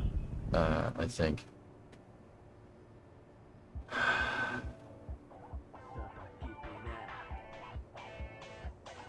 So here's a picture from a battleship. That's the USS Maryland under construction. See that thing? That's what we need to make. So the barbette is the cup that holds... It's a big metal cup that holds the battleship shell, or battleship turret. Back to Falcon 9. We're talking about 9 separate engines that are running over 20-full duration burns with minimal refurbish in between. Total, we've seen less than 10 engine failures in the past 5 years. If you ask me, that's an insane feat. Nobody's denying that, dude.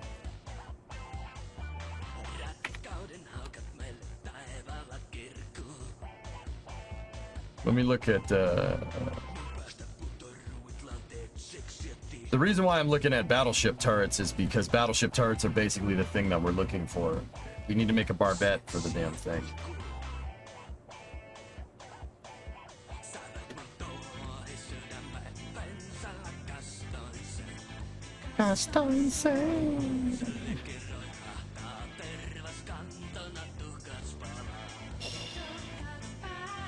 King George. Oi, mate.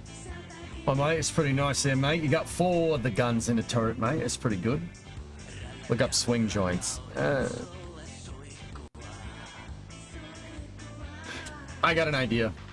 To the Battleship New Jersey YouTube.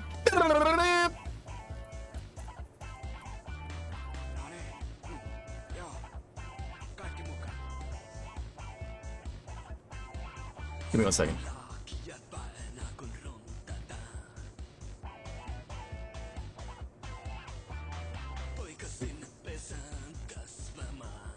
Hang on. This is the Battleship New Jersey. You know what? I got this.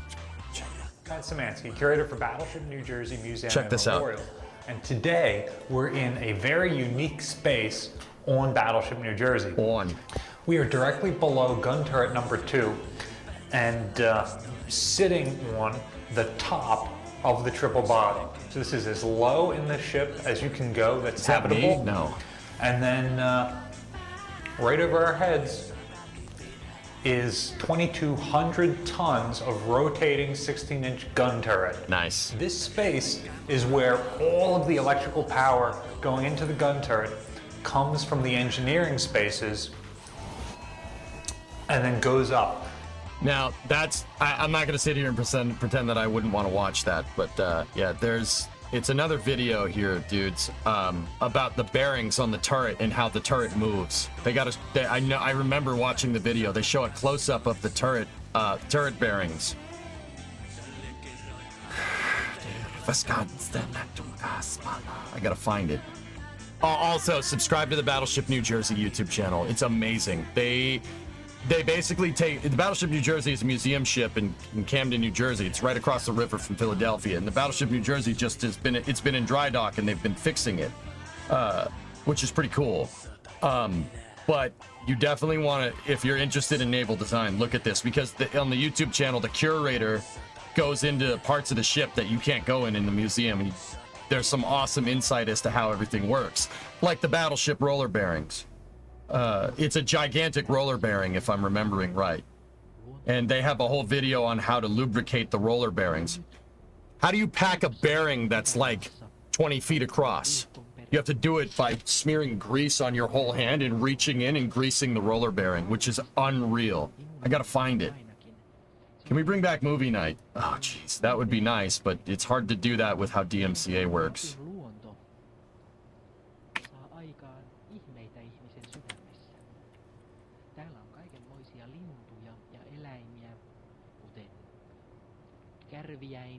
I think I got it. Hold on. Rantaleepikko.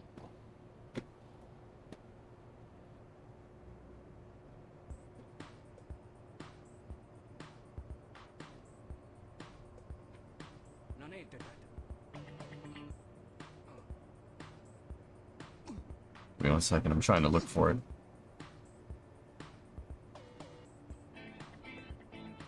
That one's about the turret locking.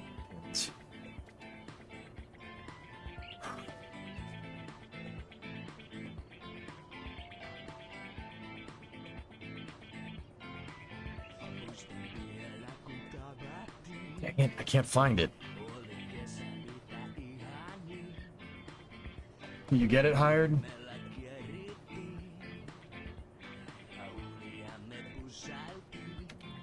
This is from the Iowa. Maybe it was this channel. This is the Iowa's. All right. Hold up. So this is the same ship as the New Jersey, same class, so it would be the same. Welcome back inside the upper projectile deck of Turret 1 on Battleship Iowa. We are here to talk about some incredible footage we got when we turned Turret 3. I'll get back to Kerbal in a second. Ago. So if we're talking about Turret 3, why am I in Turret 1? Well, frankly, because it's cleaner and easier to get into, but also because the story starts here. So back in February of 2022, the roller bearings, dude. We heard these bearings are inaccurate huge. Information online about the rollers. And the rollers are the giant bearings that are actually in tapered roller bearing, dude. Holy, that's the bearing. That bearing is as big as a powder keg. That's cool. See, we need to make that. That's what we need. We make that, we're good to go. I'm just not 100% sure how the frick we're gonna make a bearing. Is it that one? Let me see, Yoigles. I knew you guys would find it better than me. That's it. That's the one. Yeah, this is with Ryan. Look, dude, it's the same design, but also... Hi, I'm Ryan Szymanski, curator for Battleship, New Jersey Museum and Memorial. And today we've got Dude, he's in the freaking bearing. This man is standing inside of a giant tapered roller bearing. He's standing inside of it. That's how big the bearing is. You're standing inside of the bearing. Okay. Okay. In the overhead here, right above me, and they are... See that? That's the race for the turret, and that's the race for the barbette. And these are the freaking gigantic roller bearings. When I said you had to pack them, you got to reach your hand in there. Oh, that's so freaking cool, dude. Yay, human-friendly battleship. Yeah. Yeah, I can't fit in that. I probably would have some big trouble. I'm sure that Aqualex there's a procedure for entering that stupid hatch, isn't there? You gotta like do what he did and kind of like, you can't try to like go through it head first. You have to kind of go through it sideways, right? Inside of the bearing, whatever.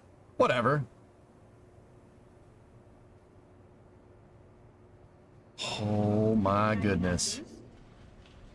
I'm sorry, guys. I love space flight architecture, but naval architecture is one of mine. I love it. It's so ridiculous because the scale is absurd. Just look at the size of those bolts, man.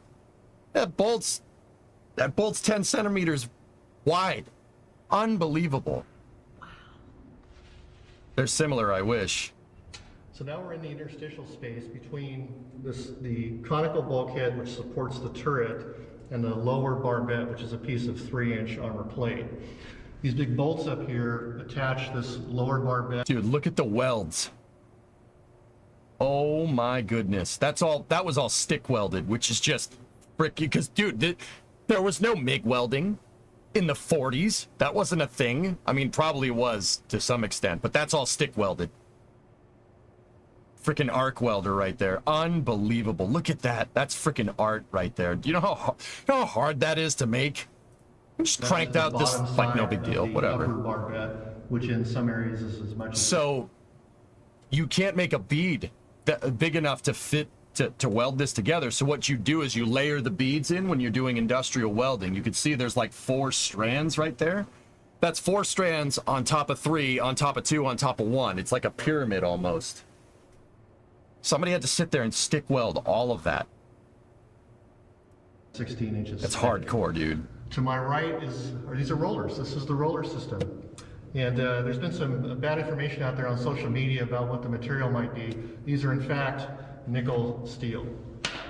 And the entire roller system is precisely machined. It is hardened to be able to... You know what? I can make a roller bearing like that. I could make that. I can land this plane. I don't think I'd need to make a part. I mean, it's a roller bearing. I actually rotated its turrets. The roller's moving. You said skip to 648, huh?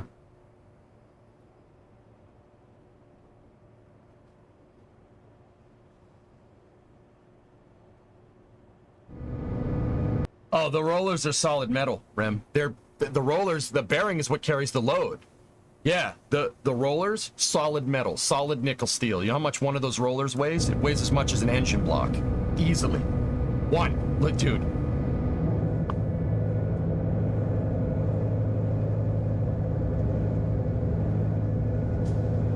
That is badass. That's badass, dude. Look at that. Holy shit.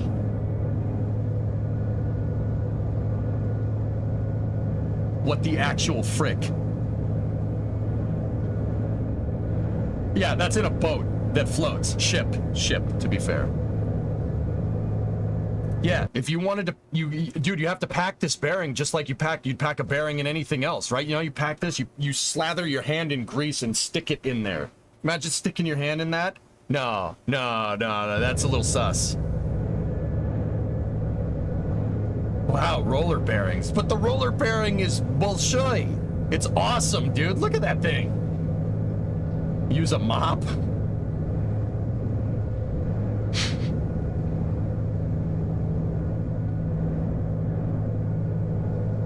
So like being a vet on a cattle farm.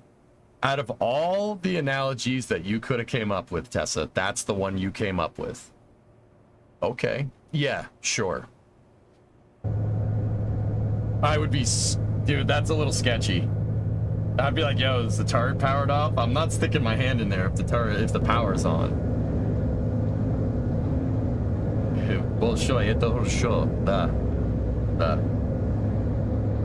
That's freaking cool, man. One of those bearings weighs as much as that freaking car, as that car right there. Actually, probably the engine and transmission, but still, that's awesome. That's really impressive.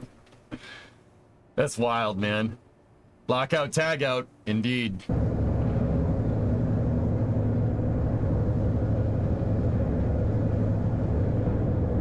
Bro, Red Fox, you ain't kidding. We was cooking. We was cooking, man. Woody, we can make this. I can make this. We'll use the same... dude, it's gonna be a lot of parts, and I'd have to test it, but we can use the same mechanism, a similar mechanism that I used for Derek. You guys remember Derek? Derek's a good dude. No, not Vice Script. That guy's also a good dude. But also, here, check this out. Check this out. I made something that could kind of work like this. So check this out. If you want to know, how much we cook in KSP, take a look. This is Derek 2. Derek the second.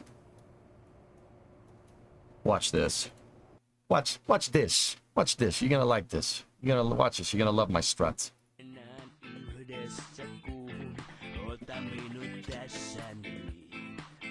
I'm awake.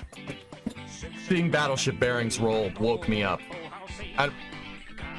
Freaking monkey brain, dude.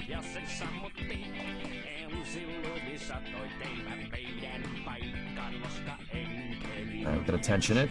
Tension the tracks. Hey.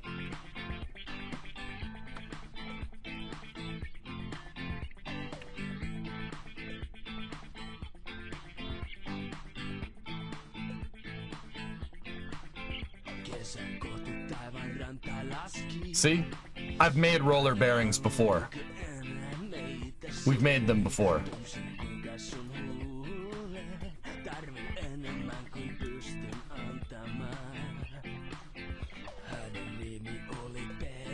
See?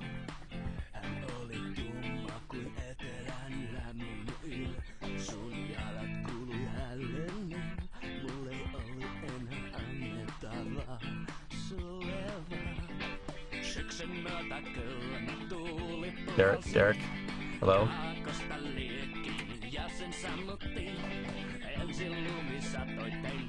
Derek, you alright? What's the piston for? That piston there is to make sure the treads, it's the only way I could think of to get the treads to be not a separate vehicle.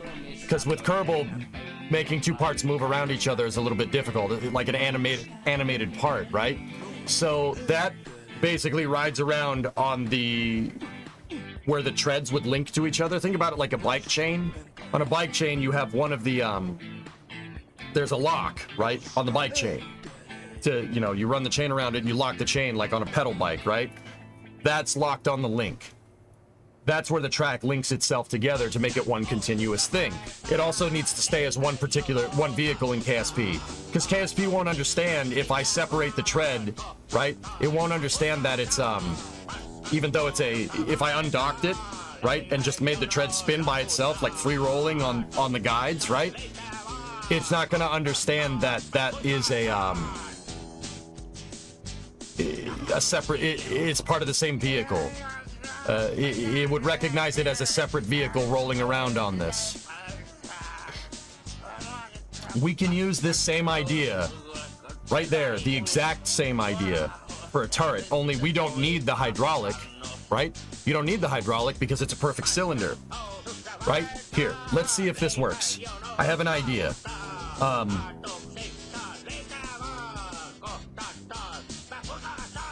Is all the stretching from the joints that causes issues? Custom parts would help on this IMO. This could do with a custom tread piece, Ace. Problem is the hinges. See those little tiny boy hinges? That's the only thing that can fit in there, right? If I made a tread piece that does exactly what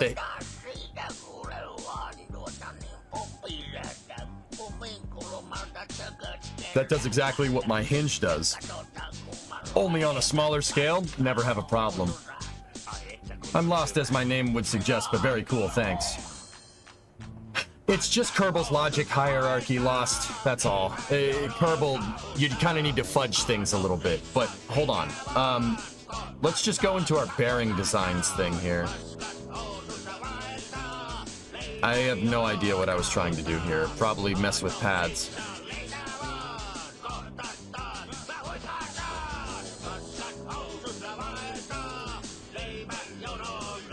Alright, I can't remember what that was for. Screw it. We don't need it anymore. Let's go... Let's try this big first. Alright, bearing designs. There we go. I'm gonna have to design it sideways.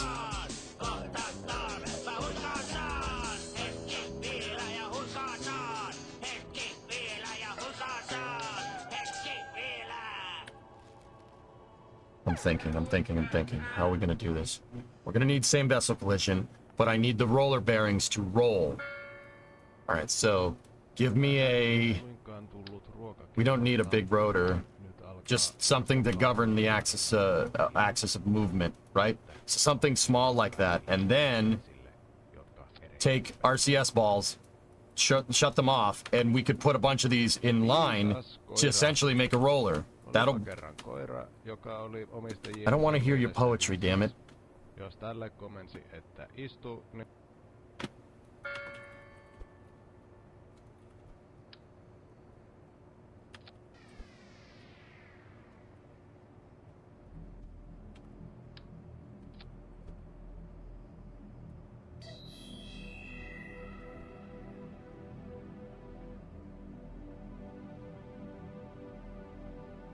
You launch it as one and then decouple them. The piston lost in the tread design, dude, is making it so you don't have to do that. That's all. With this one, I don't think we're gonna have to. I'll tell you why in a second.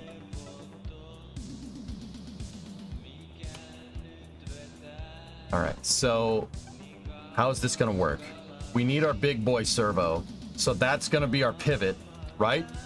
And the pivot needs to move independently of the bearings, which needs to move independently of the turret, right?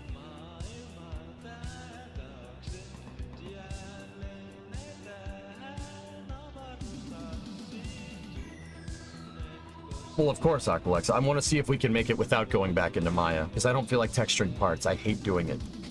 I've decided.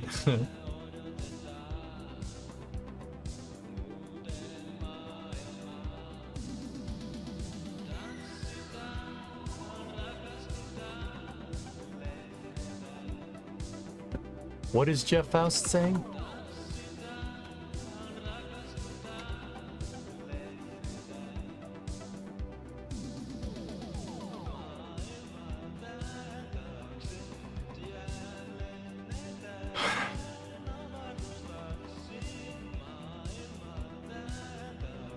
I hate people. I don't.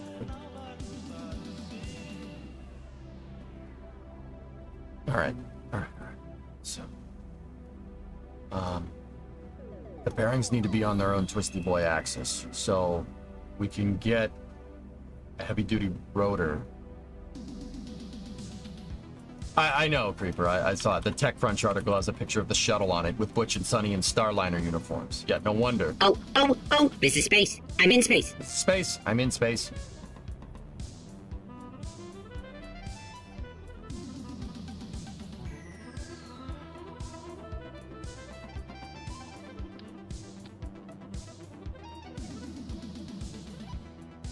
All right, so now we need the upper and lower roller surfaces. Okay. How am I gonna do that? How am I gonna do that? How am I gonna do that?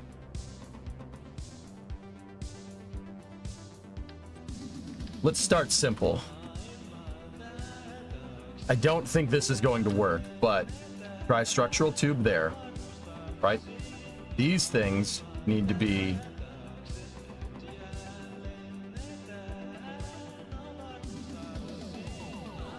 The most we have is octo. That's most definitely not enough.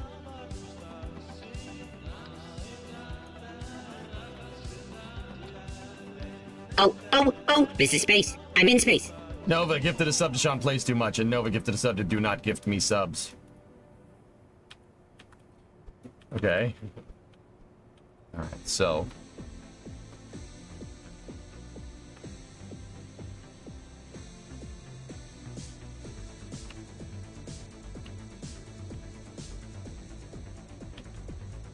I'm pretty sure that's not going to be enough, but, you know what? Take this, set that to X.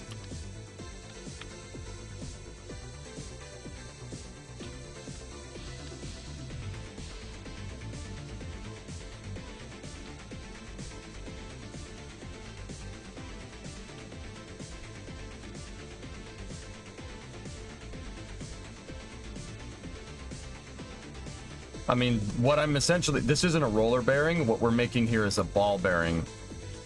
But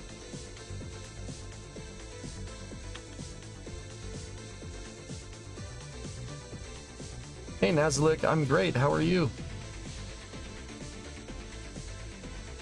Okay.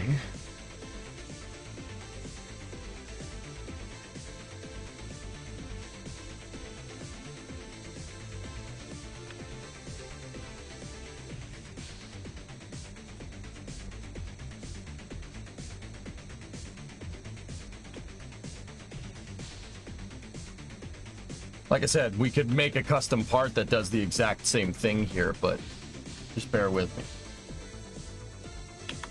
All right, now this needs to go right there, okay? Still with me?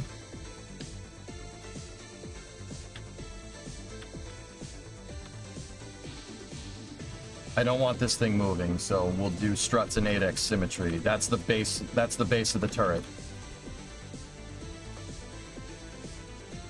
Are you bearing with me? I don't like you. Don't do that. No, don't do that again.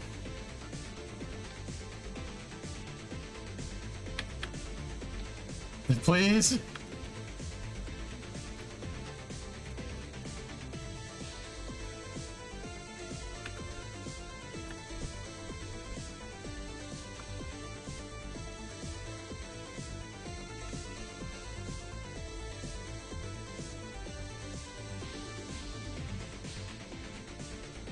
There's no bearing puns like these. Guys, please don't stop. No, don't do this to me. All right, now, same vessel interaction, right? I'm bearingly following. Stop this. You stop this now. Enable same vessel. Right, and these rotors can, I mean, we could motorize them, but yeah, that's fine. I heard don't stop. Ernok, I will put a baseball bat through the windshield of your car. Do not think I won't do that. This is becoming unbearable. Yeah, you could say that again. $5 says you won't. How about the price of the windshield? Stop it on me, Hornian.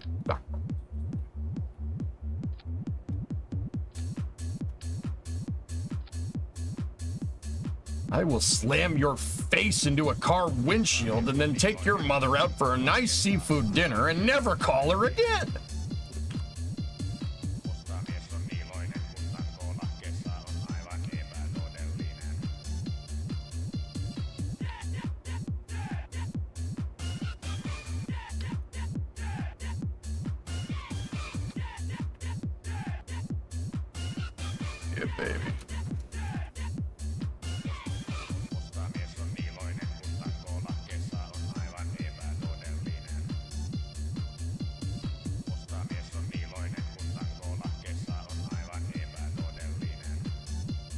Okay. And we do need to put some weight on the bearing, initially at least. So, yeah, baby. Because it needs to have some friction here. not a lot. You don't, you want low rolling resistance. That's why it's a bearing. Just don't let them behind it. I don't know what this man is saying. What is this man saying?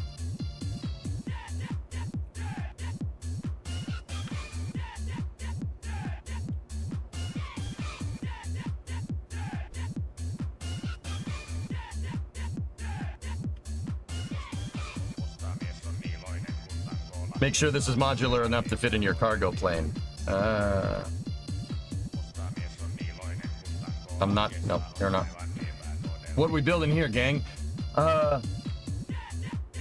Despo, it's kind of a long story. I'm trying to make a ball bearing in KSP. Yeah. What do I need a ball bearing for? Science. Tranquility Base here. The Eagle has landed. A man installed on his car new brakes, bearings, crankshaft, tires and exhaust. He took a break, he couldn't bear it. He was cranky, tired and exhausted.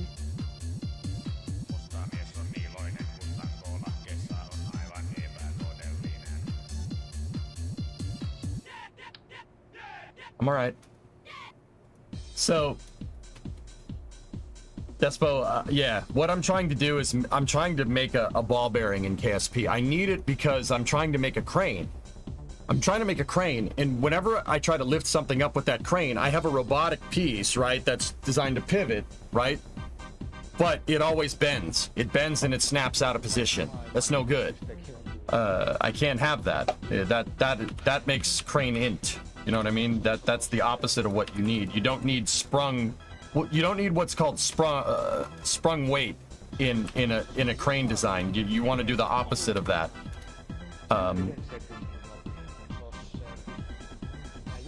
Right? You don't need sprung weight in a crane. When you're trying to lift something up, you need the crane to be solid. You don't want a spring, because then when you go to pick something up, you're going to compress the spring, right? And then you're loading up your crane with potential energy. And that potential energy will introduce forces into your design that will cause something to break, right?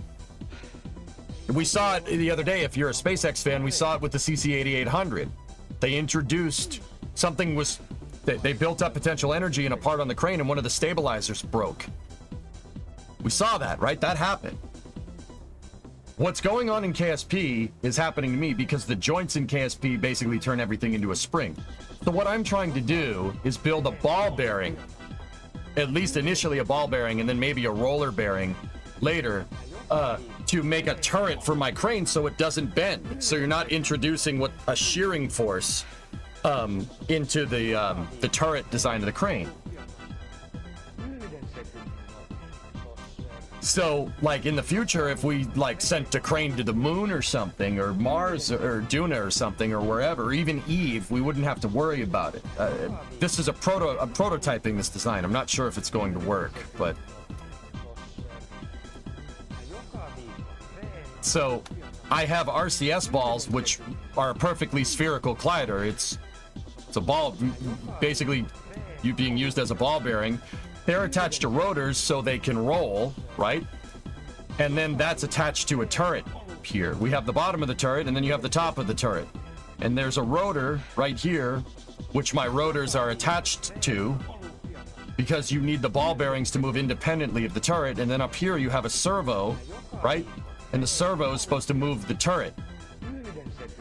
So let's put this out there. We have Marvin up on top commanding this test. Marvin is my probe core that I use for testing. He's an autonomous testing unit. See how happy? Look at how happy he is. Should those small rotors get strutted in? They shouldn't have to, Jared.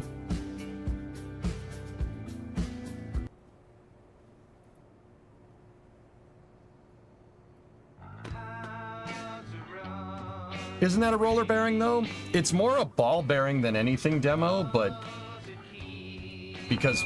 Listen, Tranquility Base here. The Eagle has landed. Did all those bearing puns have you spinning in place, EJ? Here's something to shift the load. I am not amused. At least you paid me something for that awful pun.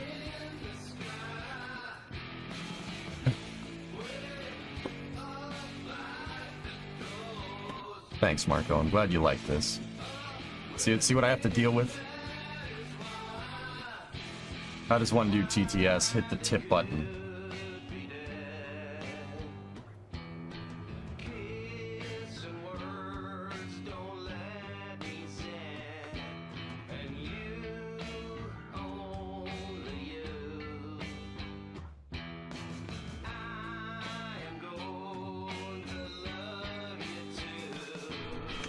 What is a pun but a dad pun that's yet to become apparent? Okay. I've hit 1. We activated same vessel collision on all the bearings, so we should just be able to...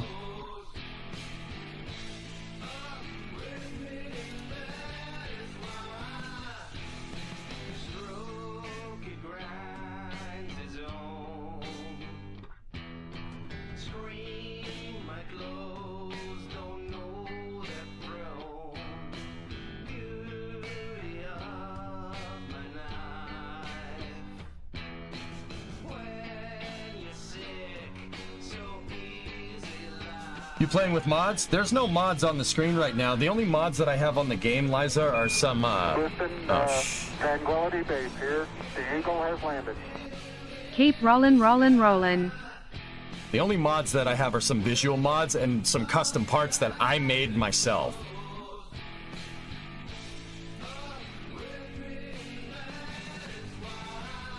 That's not what that's supposed to do, but,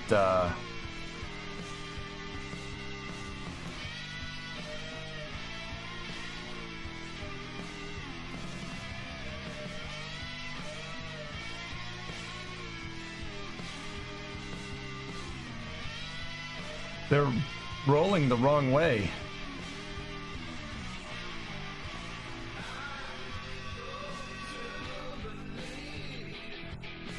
Why are they rolling the wrong way? I mean, it's working, but I'm pretty sure Kerbal's engine is quite confused by what's going on here. I'm pretty sure it's like, what the hell is this? I do KSP2 and you rock. You really do, like, vibe-wise, you know? Right on, Liza.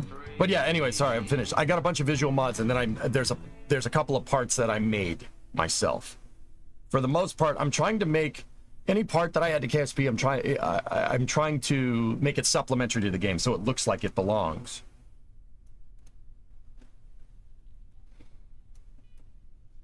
Right now, what I'm trying to do is make a roller, or not a roller bearing. This is just a ball bearing. Well, I suppose it still is a roller bearing, but it's a roller bearing using a ball bearing. But yeah, you get the idea. Flighter on the structural tubes is really thin. I'm not sure how well that's going to interact with the RCS balls. Yeah, right, I see it.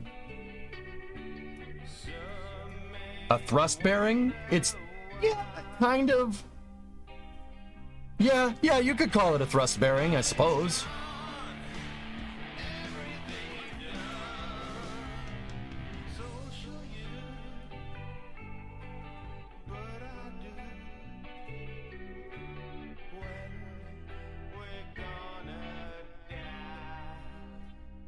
That is so strange that Kerbal doesn't know how to do what to do with this.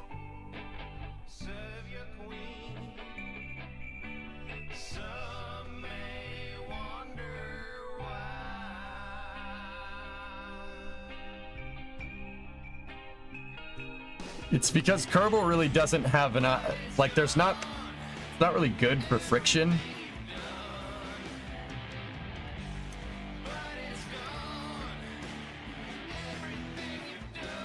Raid, I have an interesting idea.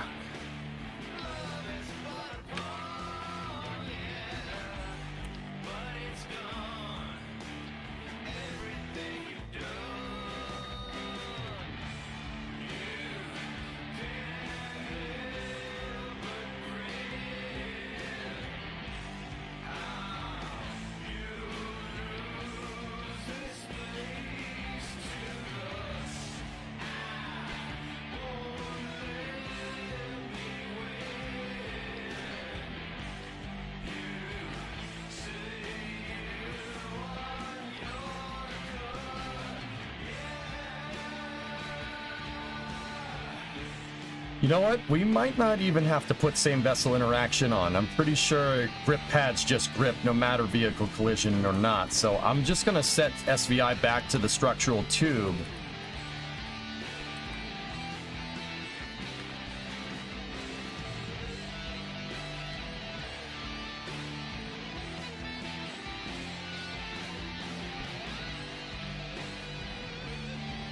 Oh, balls. All right, let's just try it on one side first and see what happens.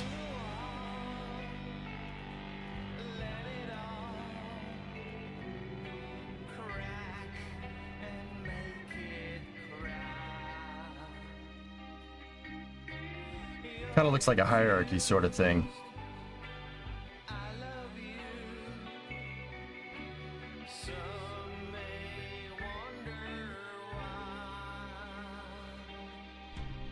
We'll see.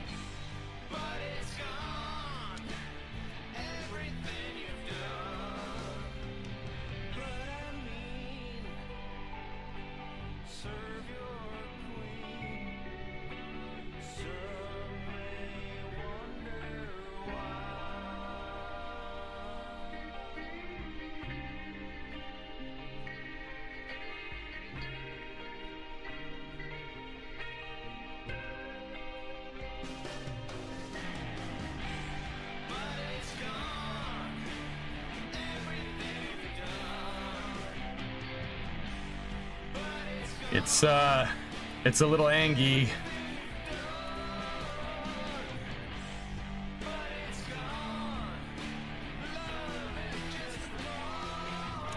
Okay, got another idea.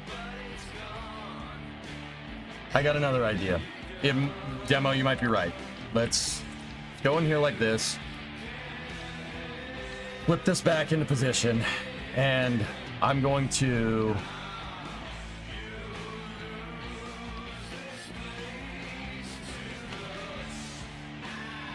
attach that to the lower mount. The lower mount on the... Oh, no. All right, hold on. Attach this piece first, and then attach this one right there. So they still look... It's pretty much... Everything is pretty much still in the same spot, but...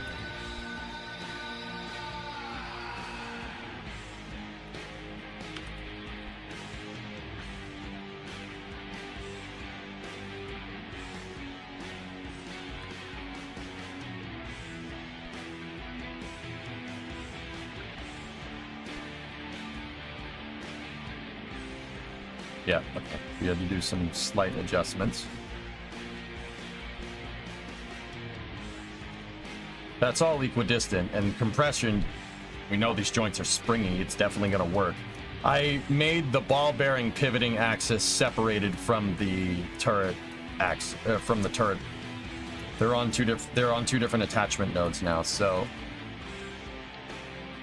let's see if it works correctly this way. I think yeah, I think this will work. What's the crane for? Lifting things. But that's not important right now.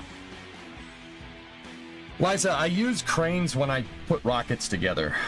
The way I like playing the game is building out all the equipment to build the thing. So like if you're a space fan and you go look at like SpaceX's Starbase, right? If you go look at Boca Chica, right? You're oh, hold on, the struts are all messed up. You go look at something like Boca Chica, right? There's cranes everywhere putting rockets together, you know? I find that part very fascinating and frankly a little bit underappreciated. So yeah, we're gonna make our own crane.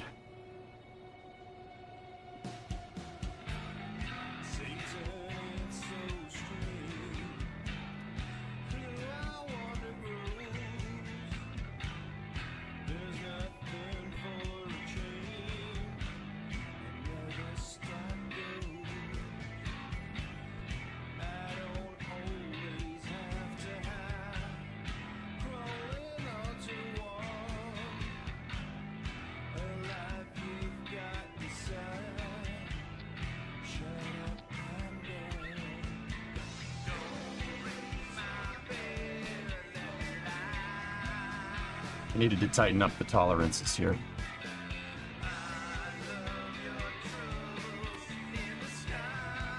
Well, Jared, it's very simple here for calculating our bearing load, right? It's pretty easy.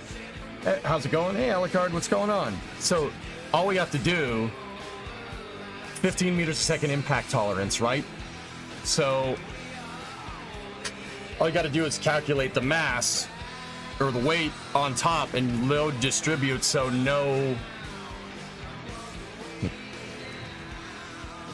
I mean, 15 meters a second impact tolerance. How much force would we need to move this roller bearing into the bottom piece at 15 meters a second to detect a collision? It might be hard to extrapolate like max compression on this to induce a 15 meters a second impact. But yeah, essentially I'm pretty sure you could do the math there to figure that one out. Tolerances, we tightened it up like a tiger. Yes, I can tell from your tight pants.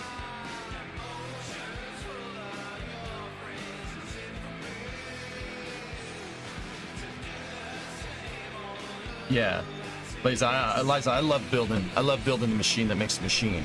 We've built, with the robotic parts in stock KSP, I've built VABs, my own vehicle assembly building, out near the pad, and dragged the rocket stages out there, dragged the second stage out there, dragged the payload out there, and used the crane to put it together, and then launched it into space. I ran a successful space program doing that until I killed Jeb. I'd love to overcomplicate the gameplay too, I totally get it. There you go.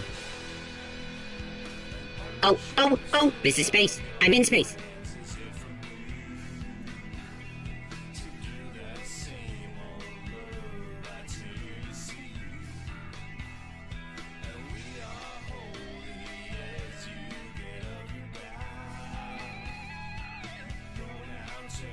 Nova gifted a sub to Alucard, thank you.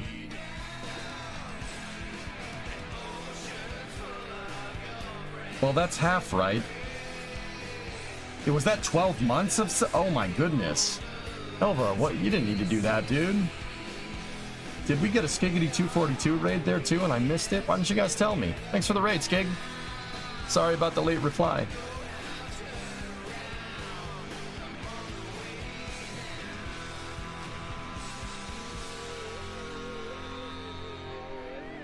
I also did last night to Radio Free Kerbin. Oh, I'm sorry, Nova. It's been a weird bunch of days, dude. I appreciate you. Thank you.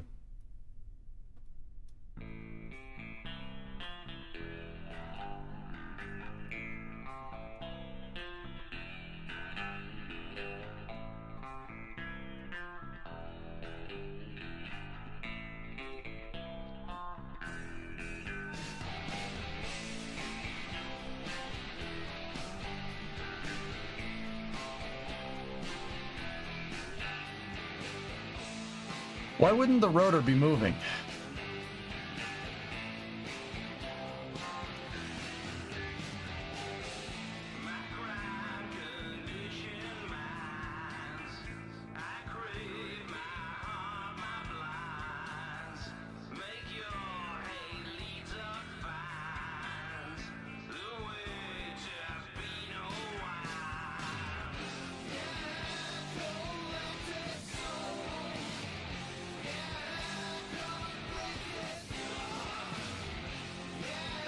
So long until we give them teeth and make them gears. Done that.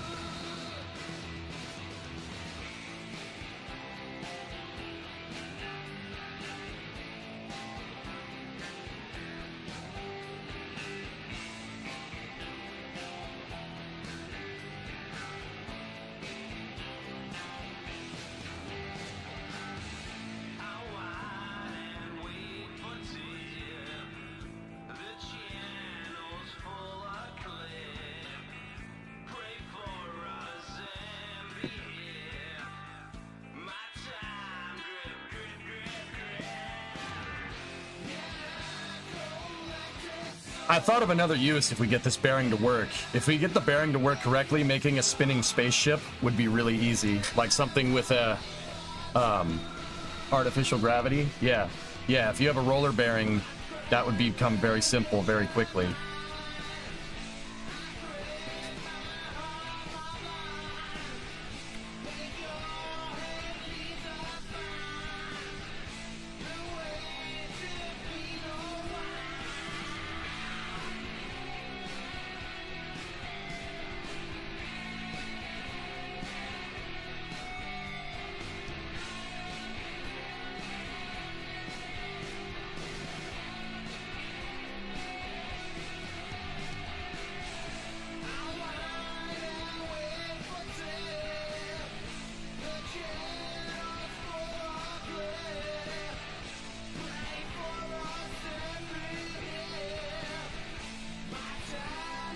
Turntable for trains? I mean, I'm not sure what we'd be using that for, but all right.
That should not have done that.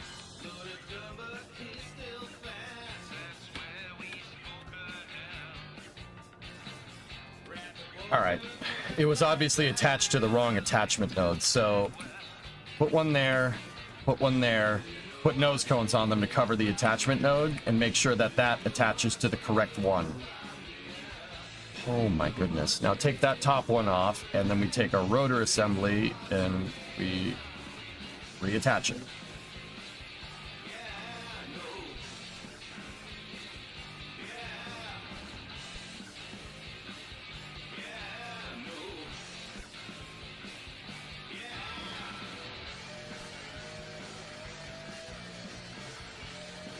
We use it for gyroscopic stabilization.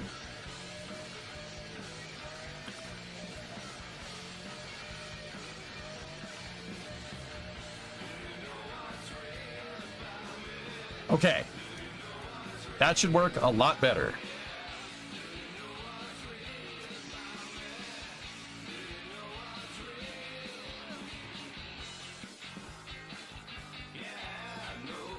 Yeah, Demo, we could do more weight on the top, but if the bearing isn't moving in accordance with physics, that means I didn't make it right.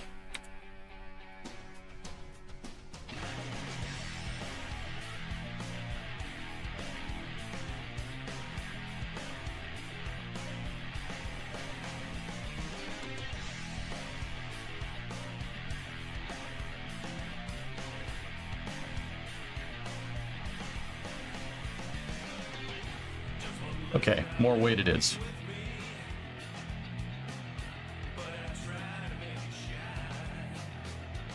Marvin, get off there for a second. All right, we're going for the jugular.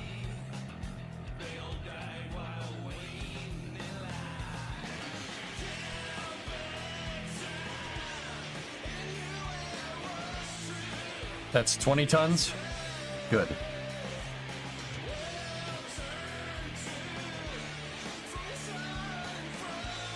We just went from 4.5 tons of load on this thing to 20.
was attached to the rotor.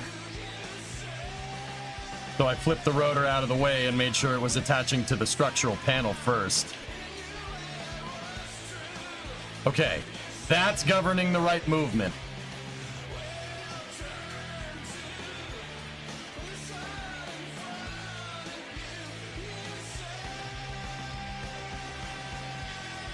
My hot take is that the way friction works in Kerbal, there's no point in doing the whole bearing. You'll probably get the same result by just attaching the rotors around the edge with the center rotor, without the center rotor.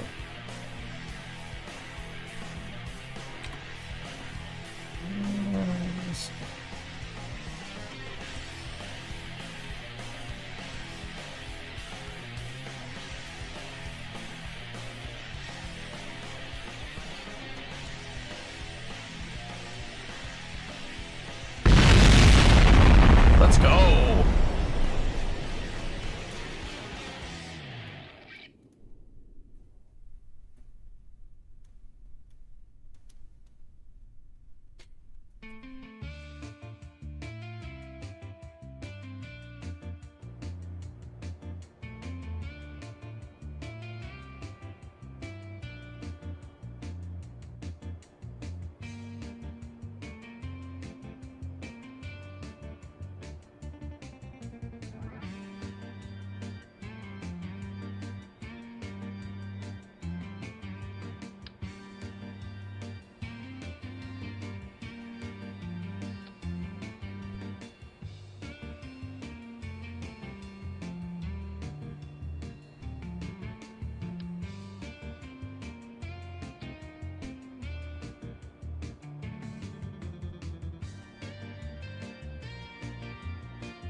We're making an ice cream sandwich with RCS balls. It's fine.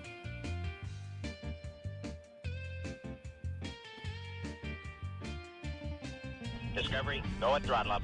Isaac, thanks for the prime sub.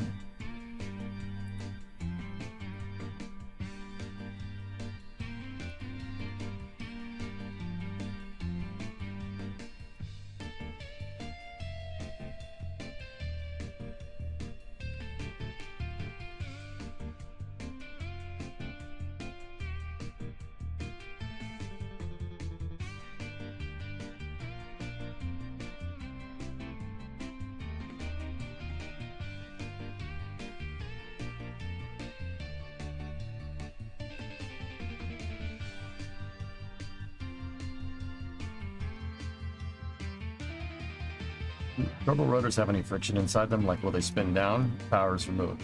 There is some, yeah, there's some mechanical friction there, yes. They'll stop eventually. It's not a lot. They're really good.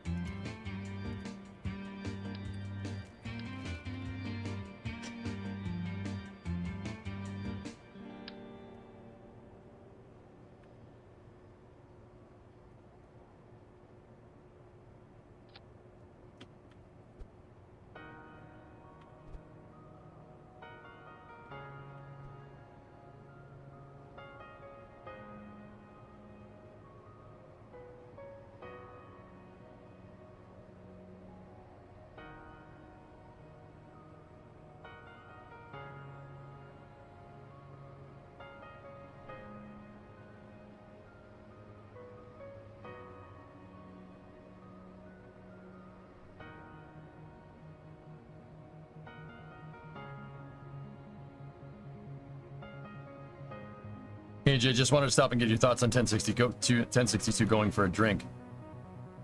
Yeah, SM15, it's most likely because the booster is old. If I had to guess, it's like, it's got to be because it's old, but you're not going to know until you prove that. You know what I mean? You ain't going to know until you prove it. So it's down to SpaceX to show that this was just because the booster is old.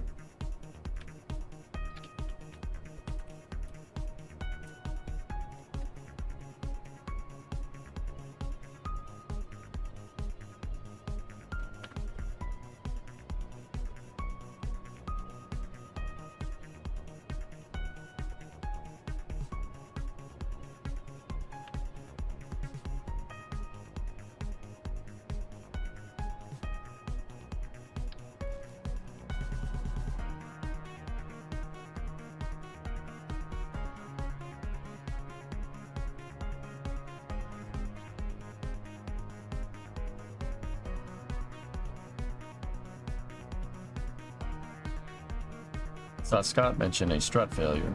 Did? Yeah. Why? Why did that strut fail? It failed because it looks like it made a hard landing. Why did it make a hard landing? Right?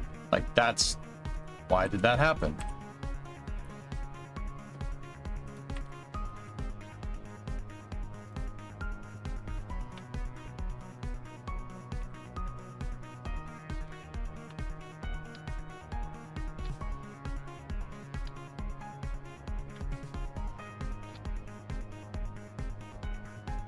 Gotta figure it out. Don't worry. They'll get it. I know they'll get it.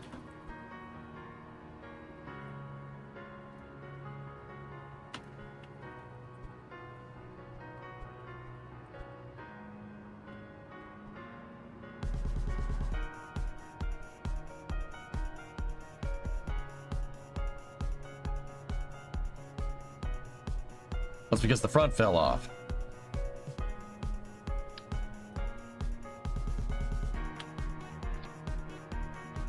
It's been, no, guys, it's been removed from the environment. You don't understand.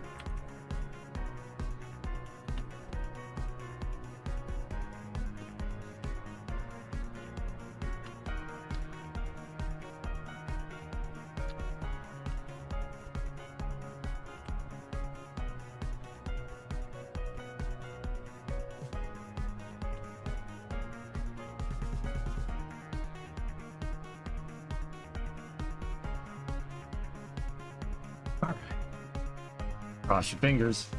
Cross your fingies.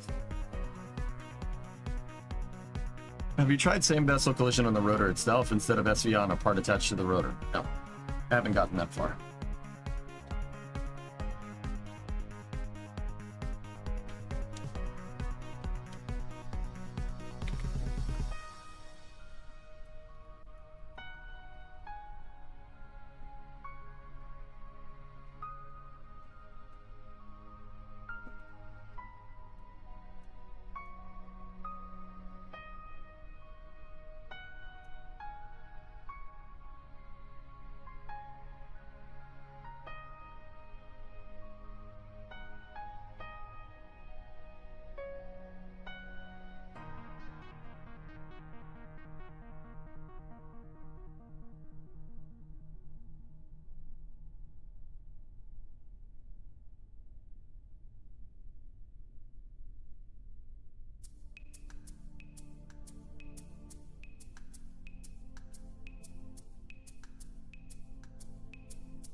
Yeah, that's not doing what I want.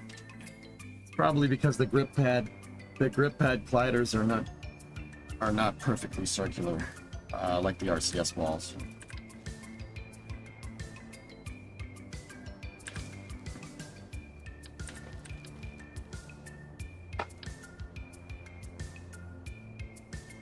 And demo, that's kind of the reason why I didn't do this on with the rotor, because the rotor's glider isn't perfectly circular. It's Polyagonal cylindric, so at low resolution because it's a part for KSP.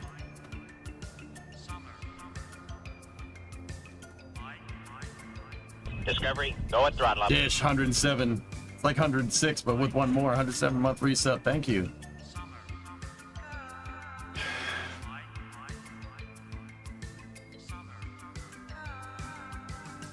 I'm surprised you don't have the collider viewer mod installed. I don't need to. I can see the colliders by just moving the mouse around and probing the part. Easy peasy.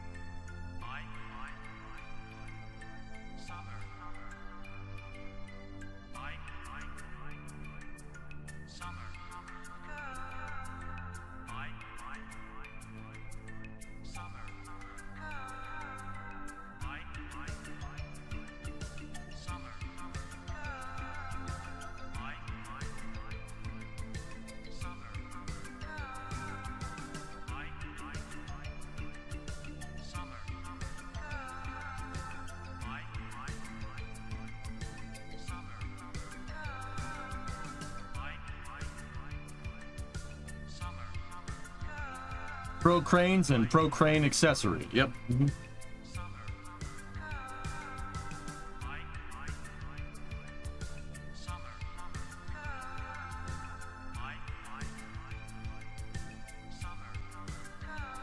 Wait, didn't you have bearings back in the day with propeller engines using landing gear?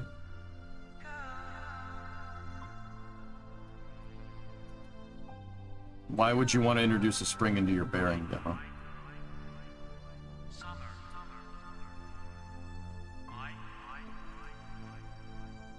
Raid. The glider. The glider isn't a perfect cylinder.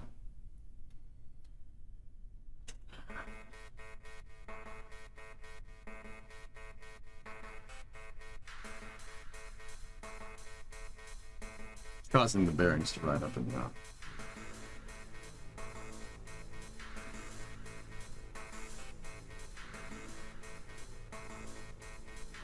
Okay.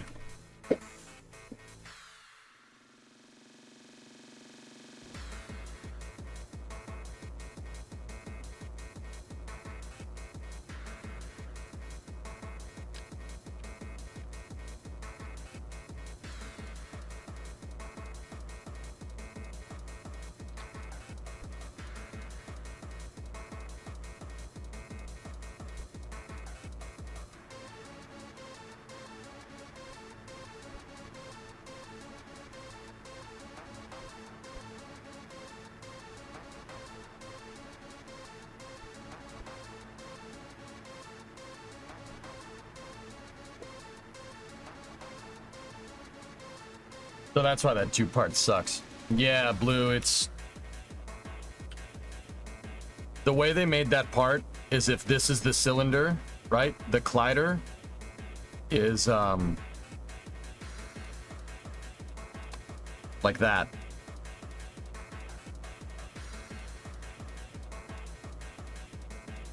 So when the bearing gets to this point, it goes down and then it goes back up. See what I'm talking about? When it rolls over that spot, it's not a perfectly cylindrical collider. This is why we make parts. That's why I've been making parts lately.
Not gonna be perfect, but it'll work.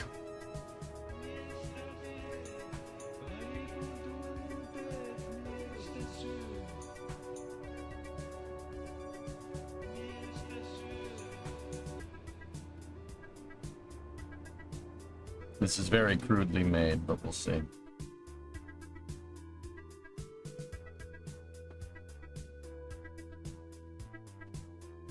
You actually don't need a bearing, you need to support the crane base.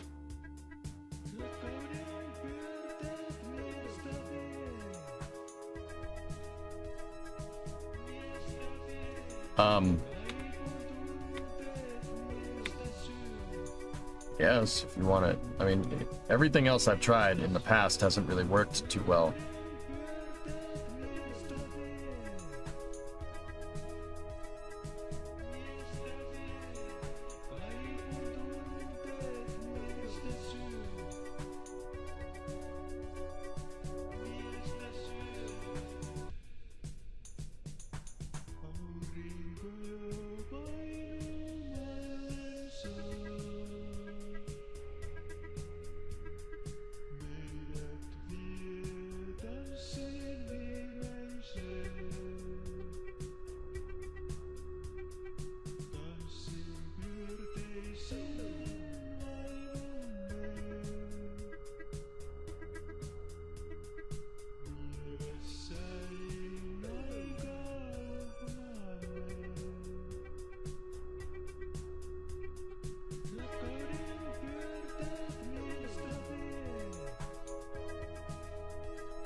Physicsless parts. You can enable SVI and they'll collide with each other, and because they're physicsless, they don't mind. So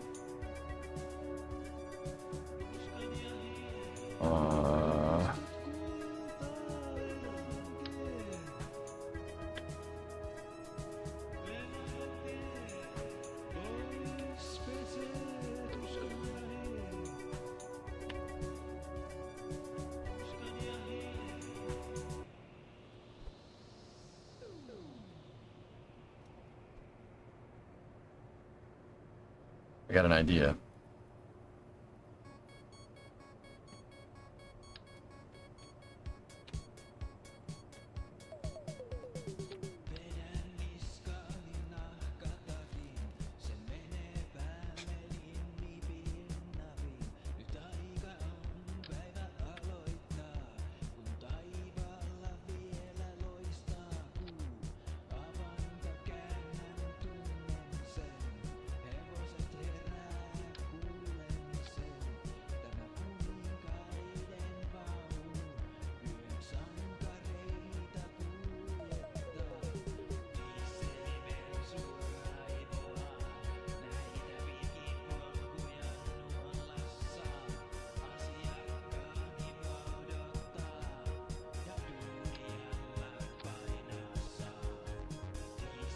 I'm gonna make a piece with all these absolute snap to it, right?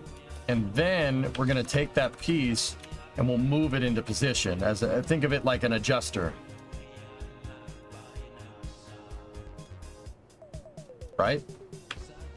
There's our roller surface right there. I know it looks ridiculous, but this will give us a nice smooth surface. And since all these parts are physicsless, they shouldn't move, shouldn't drift too much.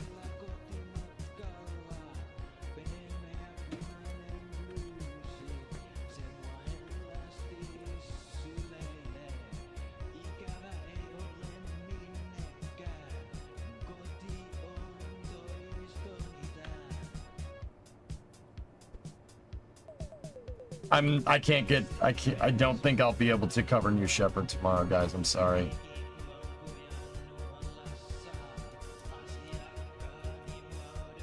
I gotta pick up Bree's parents at the airport. That's, yeah. I can't leave the in-laws stranded at the airport. That would be not smart if I, valued keeping my marriage. You know what I'm saying? Can't do that. That's probably not a good idea. Yeah, we got a new Shepherd crew launch tomorrow, which is pretty awesome.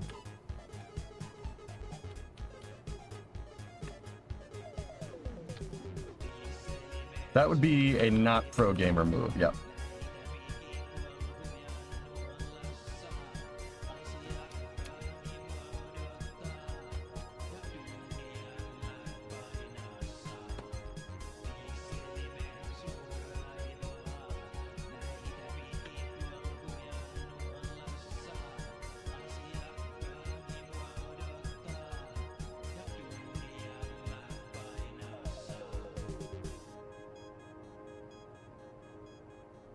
All right.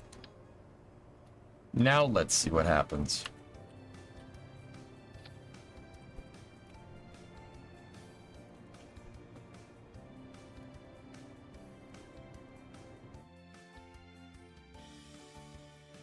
I don't know, NX. I mean, I do, but it's pretty awesome feeling. What's it like? It's pretty good. Stranding astronauts is fine. Stranding in-laws is not fine. It's ruthless.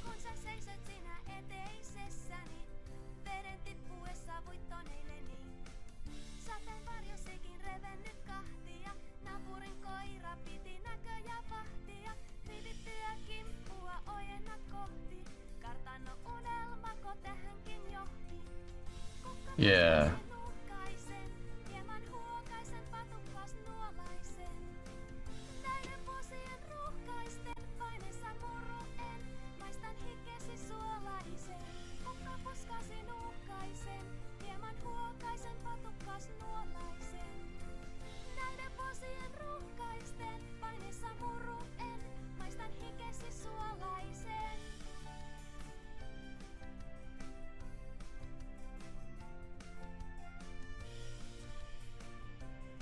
SpaceX is beating Tesla in the rideshare game.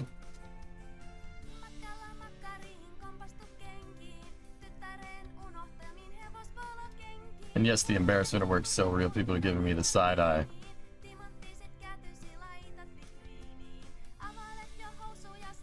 And if they give you crap dish, you know what you say? You can't argue with results. So what the frick are we doing?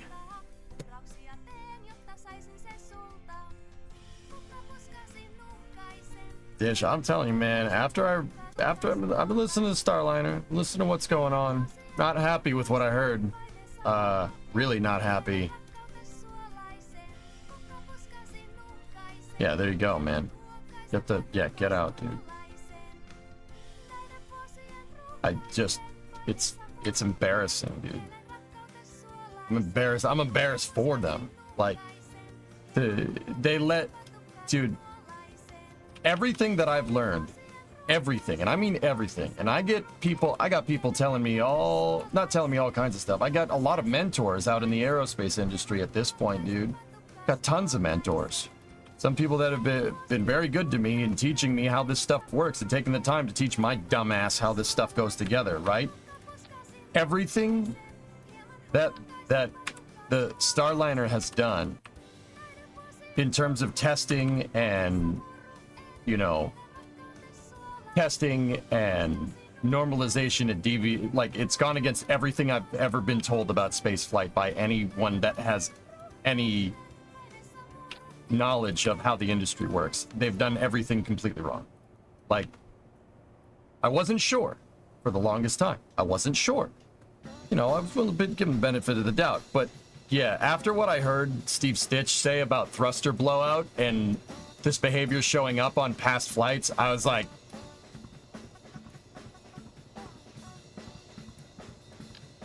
I'm sorry, what? This happened before, and no one was like, no, this is a problem. Everyone was like, yeah, the thrusters can blow out, but it happened at the end of the mission, so it's fine. Like that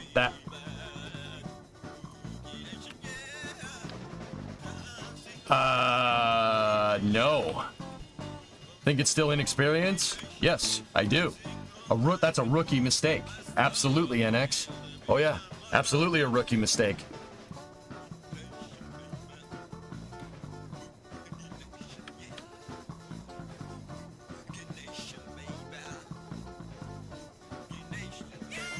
Weird idea. Clip the RCS into the attachment node for the rotor and push the whole rotor into the gap. That should decrease the bending from the rotor to the contact point.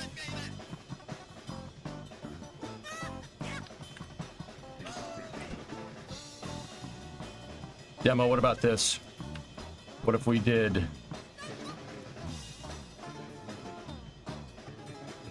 one on either side of the rotor's pivot, of the joint pivot?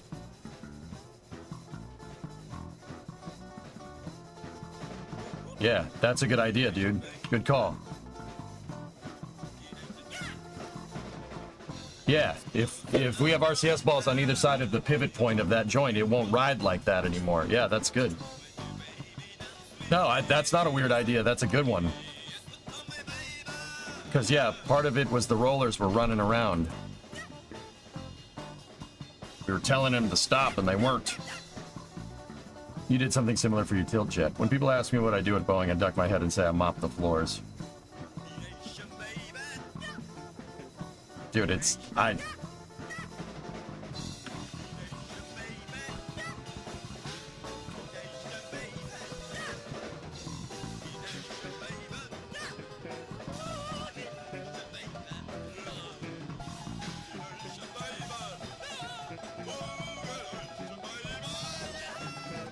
yeah, dude, I can't. That's just... Alright.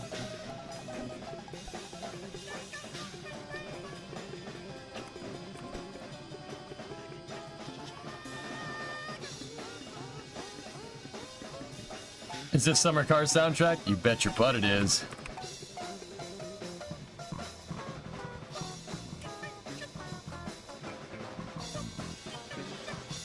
The heck are we listening to? Boogie Nation, man. It's Boogie Nation. Alright, fine. Here, I got a better one. You don't like the Boogie Nation? You don't like Boogie Nation, there's not much I can do for you.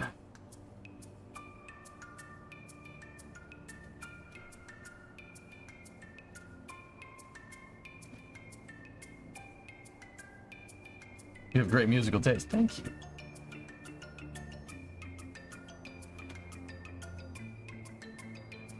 Thread is in line with servo attachment. Yeah, dude, I've done that before too, Demo, before we figured out hybrid tech and stuff.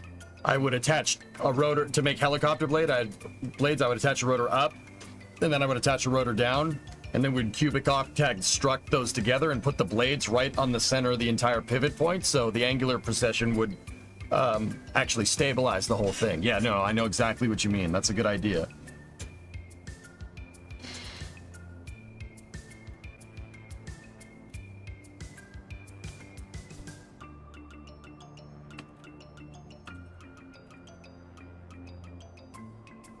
There.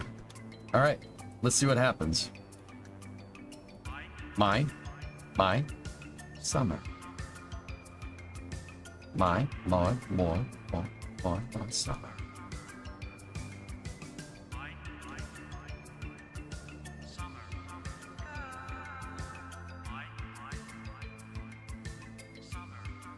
One Boeing worker who asked to stay anonymous told the Post, we've had so many embarrassments lately. We're under a microscope. This just made it like 100 times worse. We don't like SpaceX. We talk crap about them all the time, and now they're bailing us out. Eat your humble pie.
Not bad.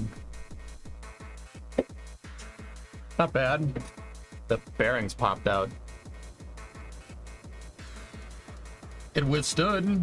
All right, let's and they're definitely gliding. Yeah, that's for sure.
Yep, pop the bearing. That's Kerbal's way of telling you that's too much. So we had a 20-ton payload on top of 4, 10 times the gravity. This is a 288-ton payload with 1x gravity. Did the same thing. So, okay, good progress. Here's what we do now. We take the rotor and we move it 15 degrees. We take our bearing pieces, get them in 6x symmetry, and we add more bearings. Now we want to change the spokes. We add more spokes.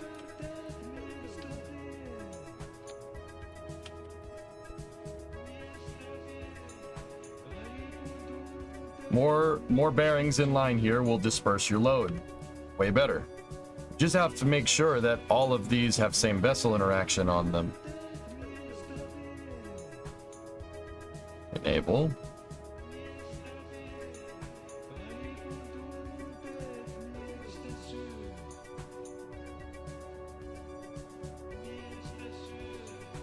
Okay, that one's good.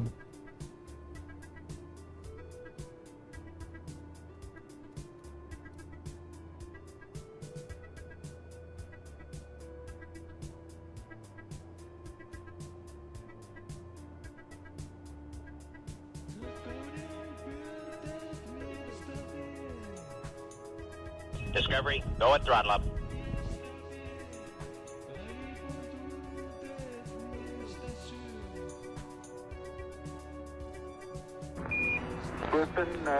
Tranquility Base here. Oh, jeez. The Eagle has landed. I'm glad you tried spinning. I told you it's a good trick. Also, are you an angel? Do I look like Patamame or Panda Bear, whatever the heck her name is? I'll tell everybody what a whiny baby you were to Patamame or Panda Bear, whatever her name is. Oh yeah, just build another one? Okay, Jackwagon, who's gonna give me a loan? The thing wasn't even paid off yet. What do you mean the rebels blew up the Death Star? What the hell is an aluminum Falcon?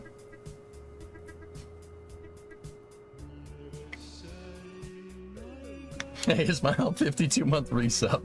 Oh, frick, man.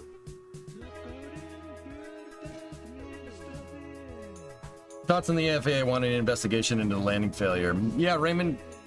Yeah, we'll do space news in an hour, dude. The short story is the short story is that it landed hard because of propulsion, and if there's something wrong with your propulsion, I'm pretty sure you should figure that one out. I'm pretty dang confident that that's the reason why they're doing that. You got an ATM in that torso light bright? More bearings wasn't the right idea. You got an ATM in that torso light bright?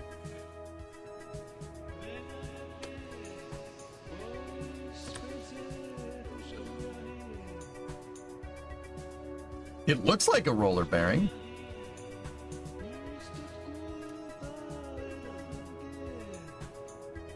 Another weird idea. Instead of an actual bearing, make a set of rotors.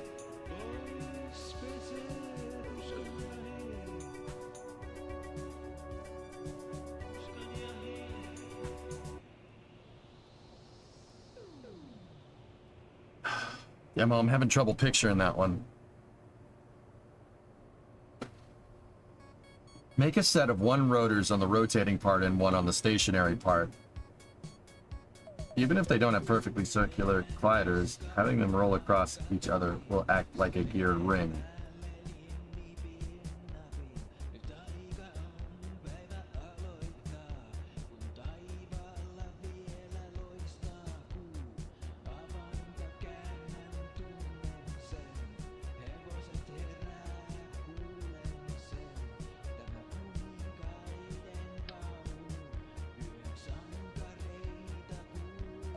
Okay. The idea is how you can roll smoothly with a square wheel if the surface is made of triangles. Oh, I see what you're saying.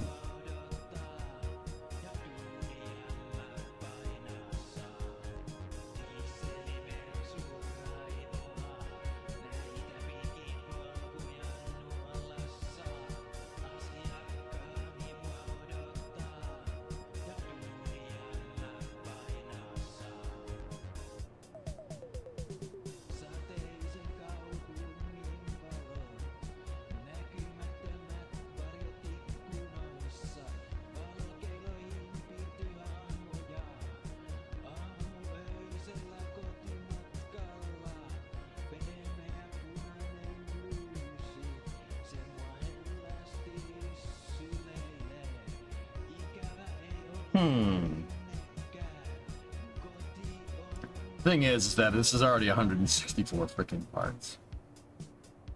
I could just model this a lot easier.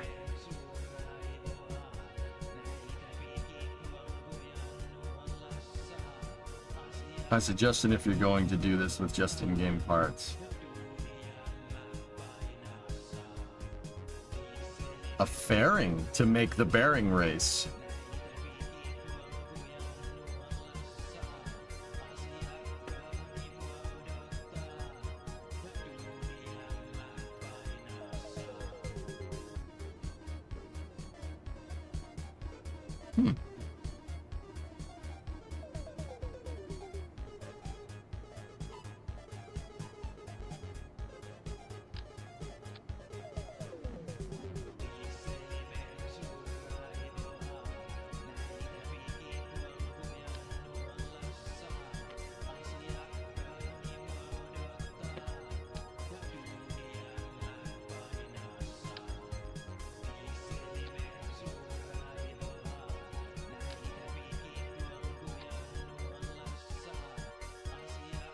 Not a bad idea, Aquatch, yeah.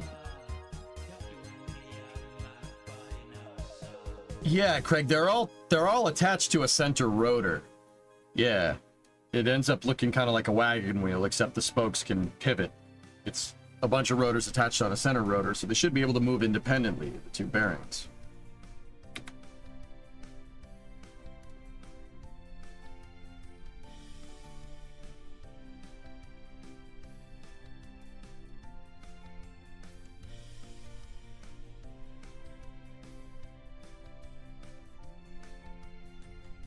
It's just this thing, man. This thing is just a wobbly piece of snot. I want to see what happens if you just attach those small rotors directly to the rotating ring and have them SVI with the lower ring. That was like the first design that I did.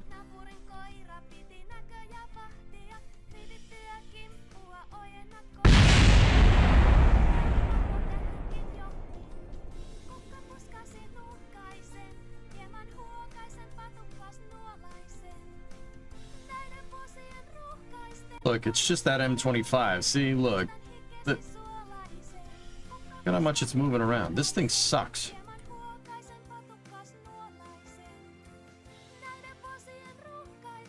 Yeah, that was like the first thing you tried, sure. Yeah, that was the first thing I tried, dude. Like, I didn't do exactly like that. But Get rid of our...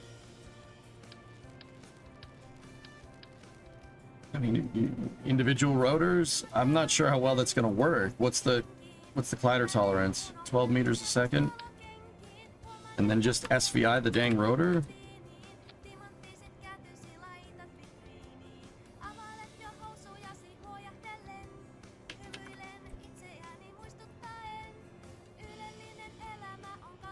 Let me just look at the collider for this thing.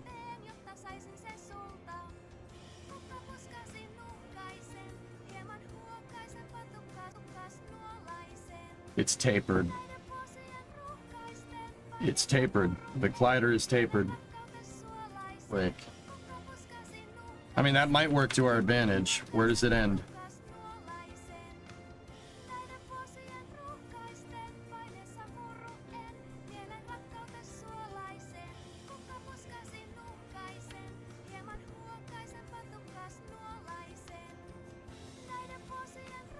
That should be enough clearance.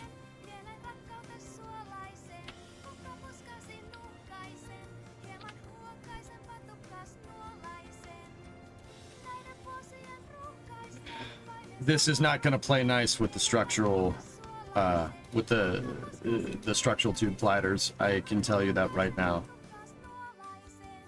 Don't attach it to the hub for the bearing. Attach it to the top ring.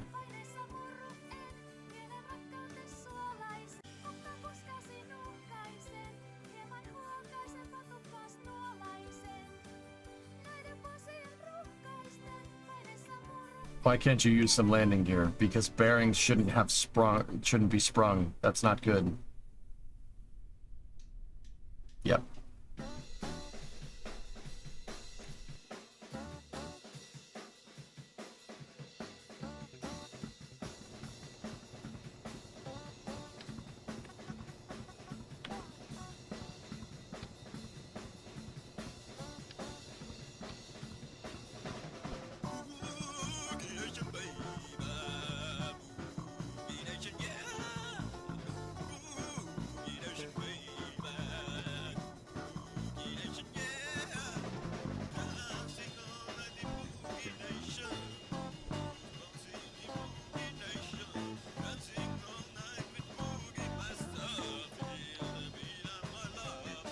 Alright.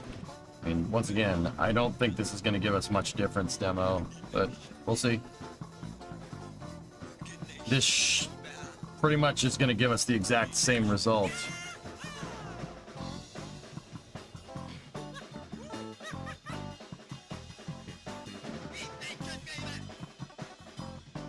That's pretty much what we're doing, Rick.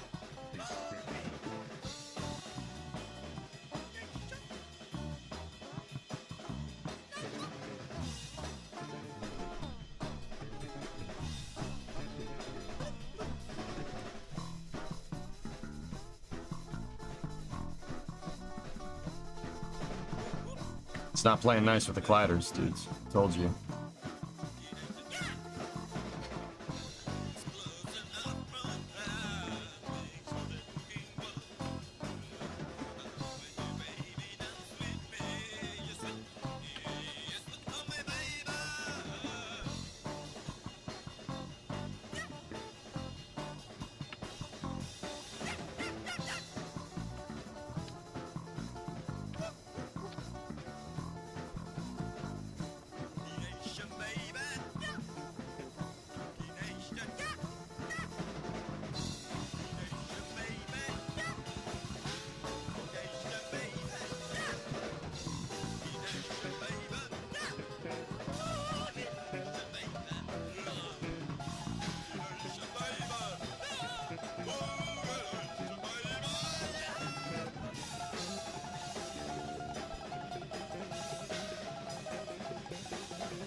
Alright, let's see what that does.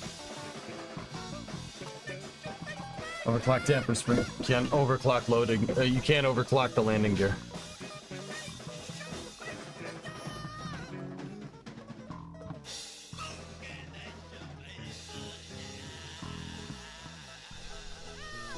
Yeah, dude, I'm about to make my own part.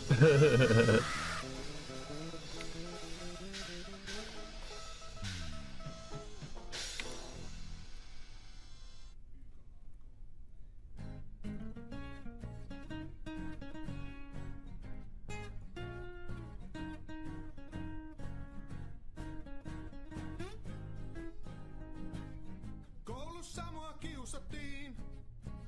Ei uskoneet lestat elviksiin. Opet puuttuneet ei. Meillä menee Jeesus all the way. Kato, mulla on tää rock'n'rollia. Se on sielussa aina rock'n'rollia. Kaikki on niin rock'n'roll. Ja rock'n'roll on kaikki. Mä lähdin sivariin. En kelvannut enää harmaisiin. Huusin muodosta hei! Rock'n'roll is here to stay. Well, you know when I was making the crane and the whole thing would bend forward when I tried to lift something up? The pin broke when we tried to lift the truck up again. Didn't work. We gotta make a stronger pin. So I'm trying to make a roller bearing.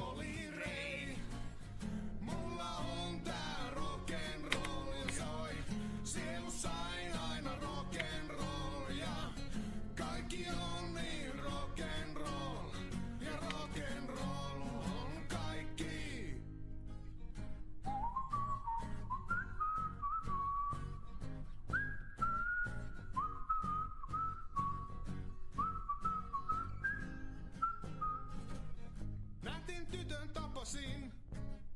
Tai no, tytön nyt kuitenkin. En saanut mitään tarttuvaa.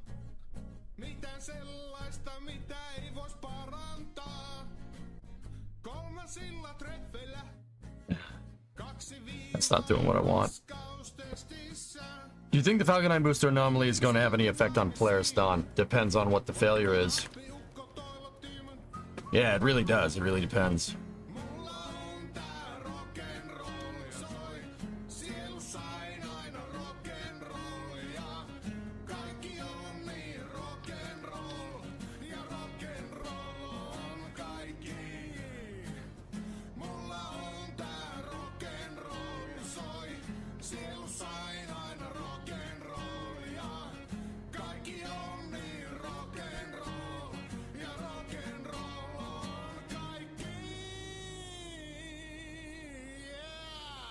Yeah.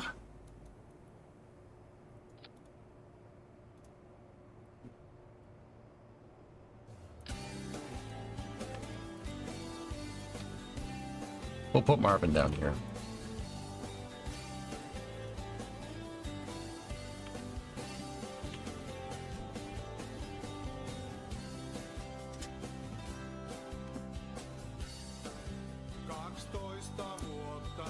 I'm trying to make a roller bearing, and the bearings don't stay in place because of the springy robotics, dude.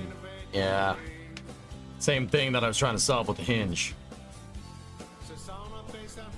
What about a cage to keep the ball bearings spaced apart? That might work. I'm doing the simplest version of this, which is basically just having these two things collide with each other. But see, they'd start riding around on each other if that happens. See?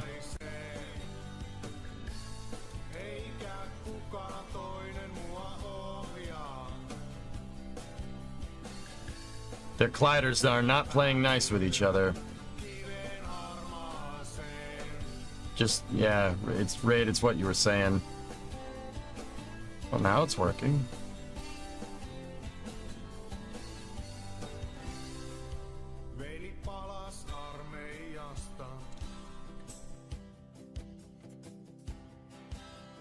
We heard this song last week during After Hours. I might have to cut After Hours out just this week, guys. Just this week. I swear. I'm trying my best to adhere to the regular schedule again, but it depends. If Polaris Dawn is gonna happen tomorrow, I need to get some sleep.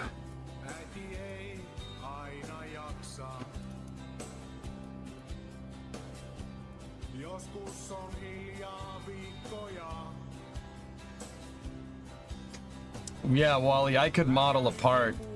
We could model a pin and make it attachable to this thing so it does not move, which is probably what I'm going to end up doing. That's probably what I'm going to... Yeah, that's what I'm going to end up doing.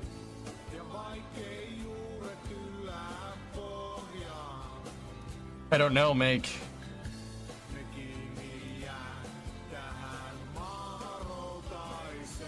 Yeah, Craig. That's why we went down a little bit of a rabbit hole looking at how battleship turrets work and how the roller bearings are working on battleships. This is from the USS Iowa Museum. I'm trying to do that. See that? We're trying to do that. Cool, huh? It's not they said tonight and tomorrow in the tweet they are standing down.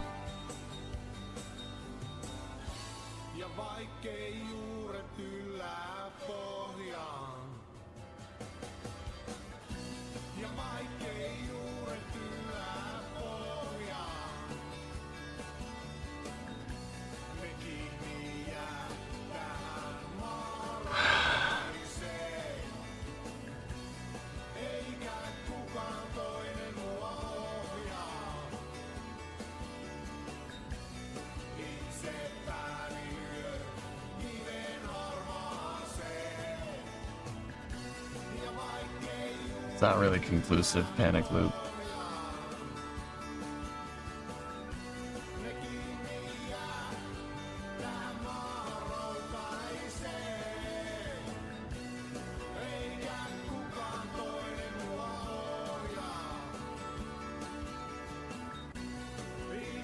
Yeah, Rocket Guy, we're just waiting. Let's see what happens.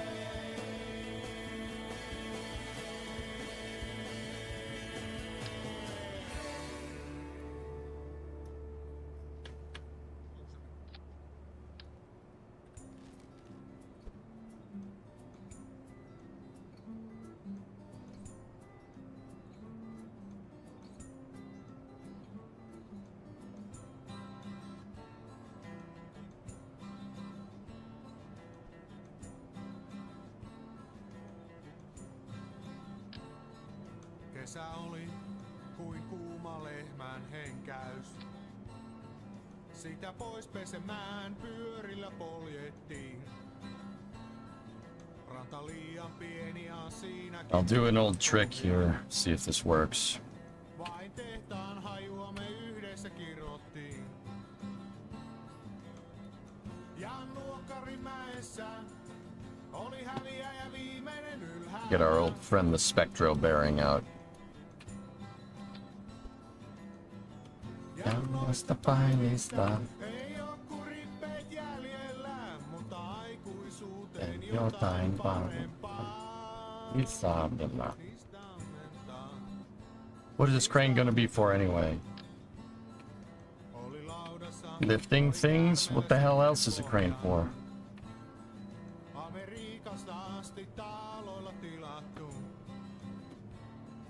Tenniskentällä kevään ensimmäinen paljas kohta. Yhdessä hypyssä kesä pilattu. Radan varren metsään kaljat piilotettiin. Ja paljain takamuksi junia tervehdittiin. Ennen kaupunkia kypikassi ja mallu aski. Alright, so that's just a little Spectra bearing hub. That's just designed to hold these things in place so they don't ride around on each other. What are you planning on lifting? Things? I don't know, Demo. This is making me want to play KSP, so I don't know. It's make it to see if you can. Or do you even lift?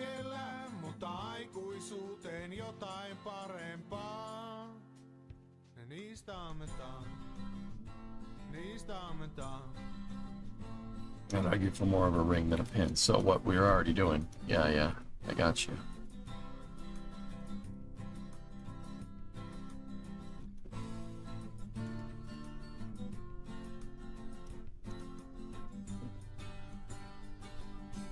Pysäkillä joku oli mua vahvempi.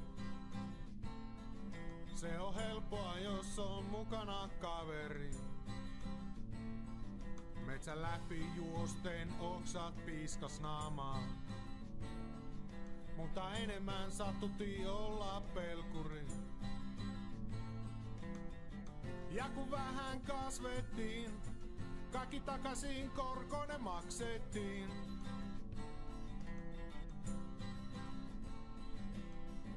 Ja noista päivistä ei oo kuin rippeet jäljellä, mutta aikuisuuteen jotain parempaa. Niistä ammentaa, niistä ammentaa.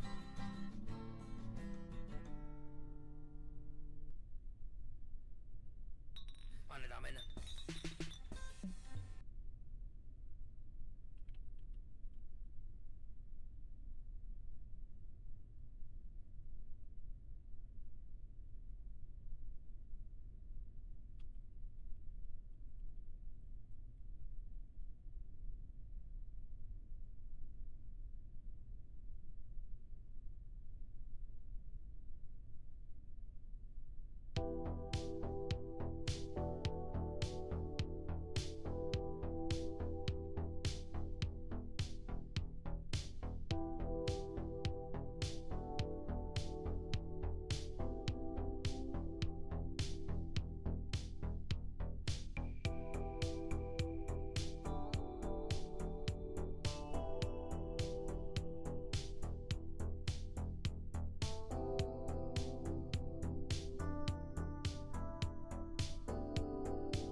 Yeah, I don't really want to model another part, especially since one part, the hinge part, isn't finished. But that looks to me like that might be what we need.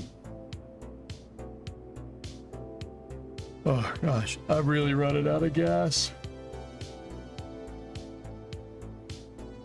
Catch it up to me, man. Shoot. Expanding the base bottom support perhaps to one for stability issues. Yeah, Rick. It's about testing this part. If it deflects from the bottom, then we'll know that that's a problem. But yeah, trying to build a better pin. We've been down this road before.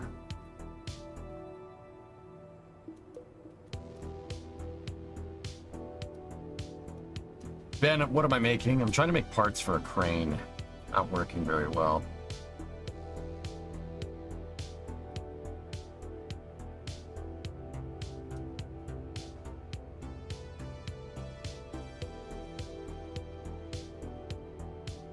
You don't, it's cylinder, yeah, everybody says, oh, use wheels. Wheels are sprung, they're going to do the exact same thing. I've done that before. Yeah, just put a bunch of wheels riding around it. But the problem is that if you want to replicate, you're trying to replicate that, or no, that's right. If you're trying to replicate this, can't have sprung weight. Everything has to be fixed, or else it's not going to work correctly.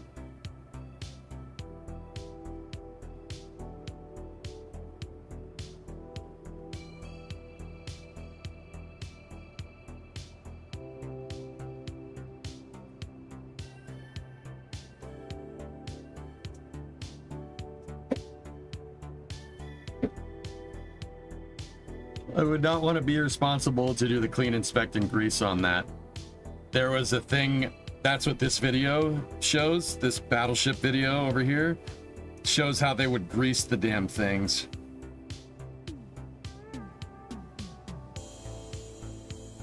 Rigid, but these are holding the entire weight of the turret here. Yep. About 2,200 tons, the weight of a World War II destroyer.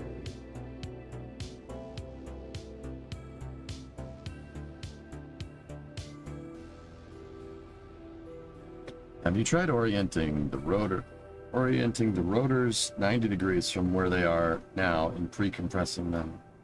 That would get them closer to how they are in the Battleship.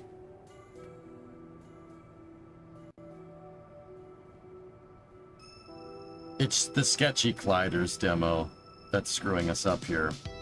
So when we were going to use this crane, right?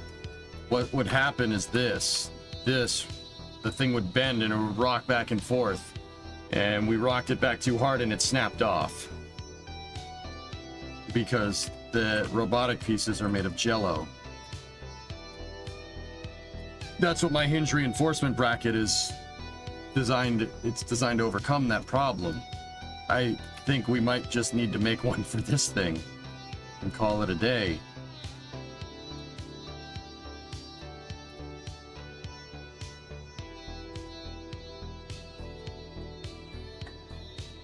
These things would have extremely complicated gliders, though. That's the problem.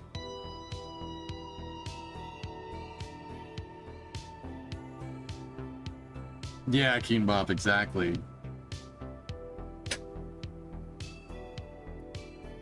I would like to make something to prevent it from riding on the inside, because the rotor was just moving out, right? That was the problem. They were pushing the thing out, so the ball bearings wouldn't stay centered on the track, right? The Iowa has these, see these outer pieces right here? It's like it's a guide, and no doubt it has that on either side of the bearing. Either that or it has it only on one side and this is a tapered bearing. Could be a tapered roller, it's hard to say. Let me see if they show a shot looking in, I'm pretty sure they do.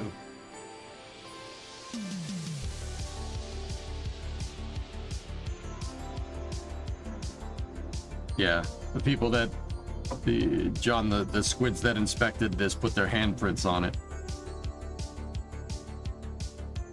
See?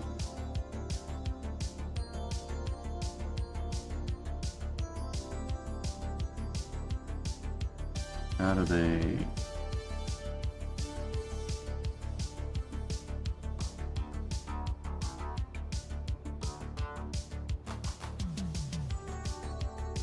Panderific, what's that? Do alignment brackets fix the rollerless design? No, not really. It's because, okay, you see this? This is a perfect cylinder here, and so is that up there. It's a perfect cylinder, guys, but here's the thing. In Kerbal, these parts that I'm using, the cylindric pieces, here, let me show you. The cylindric pieces, because for the same reason why I needed to make the hinge piece a bunch of little gliders, have gliders that look like this. That's a problem if we're trying to get something to move circular around it like this. It gets to this point and it falls in a dip. See what I'm talking about? That's no good. It's the pieces we're using. I'm 90% sure.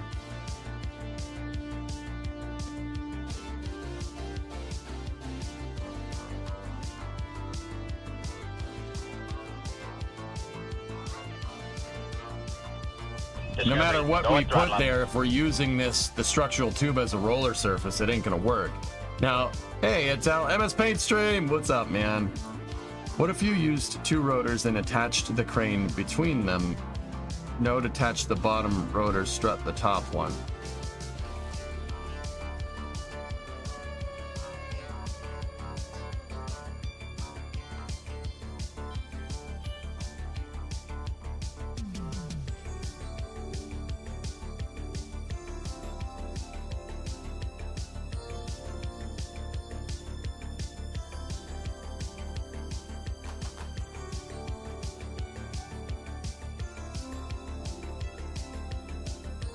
Hold up.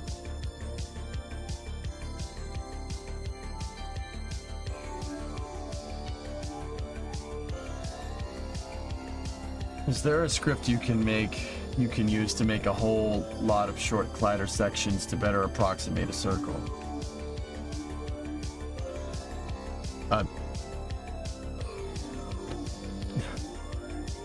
A script? No, model it in Maya.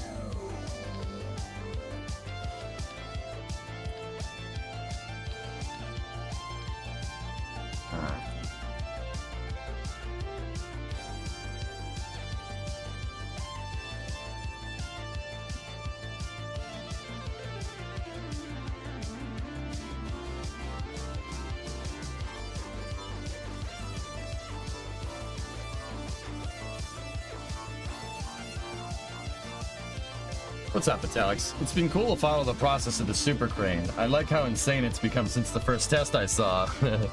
We've made it a little more intense.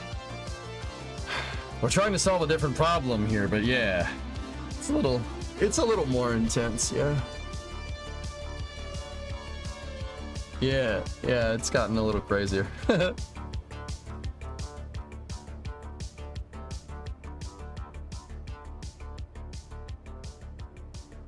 Could you mod the landing wheels retextured? Take them out and attach. How would they behave? I don't understand. No. No, Keenbach. They have a spring in them, dude. You can't use wheels. You can't use the landing gear. They have spring. I'm telling you. John Edwards, losing a booster is always sad. Each one of them has a unique history and character. Thankfully, this doesn't happen often due to the robust design and vigilance of the team. We're working as hard as we can to thoroughly understand the root cause and get corrective actions in place ASAP. One thing we do know, though, was that this was purely a recovery issue and posed no threat to primary mission or safety. Interesting.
Space News 2. What?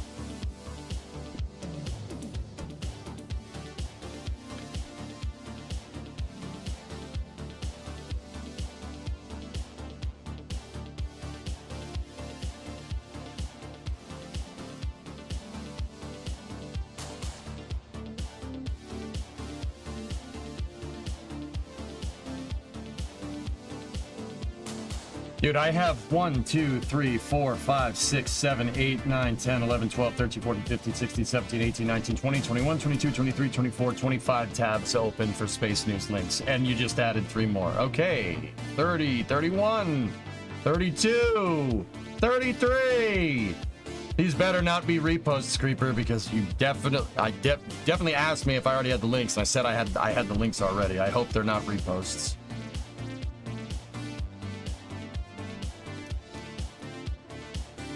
I'm not up for this. I'm not gonna lie to you. I'm not up for this.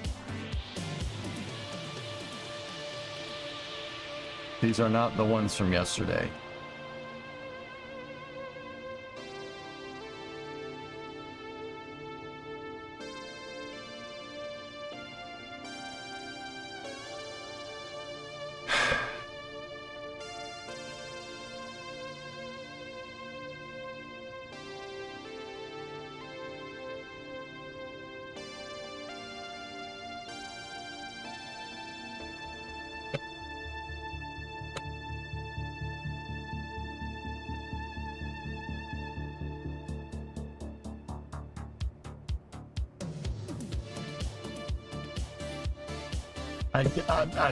We're gonna be here till midnight. I can't.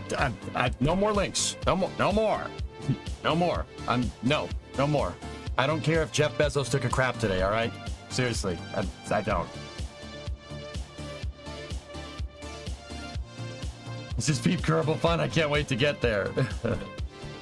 Hey man, got to make the problems harder when you play the game this much. Anyway, it's 4:30. If we're gonna do Space News, I'm gonna take a break now. We'll figure that out later. What if he launched crap? What if he launched said crap into space? And see, you haven't been here in a little while, and you haven't been here in a little bit, and I used to just let chat give me crap all day. Now I don't let that slide anymore. So bye.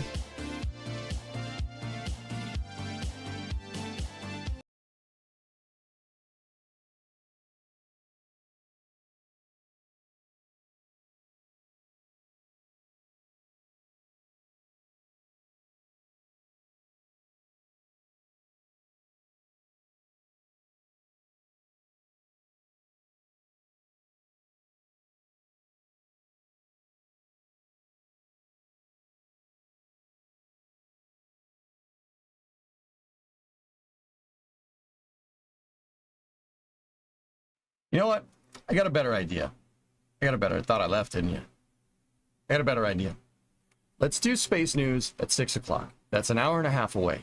I have all these links that I can go through and pick out the ones that I want to share, because there's no way we're getting through that all today.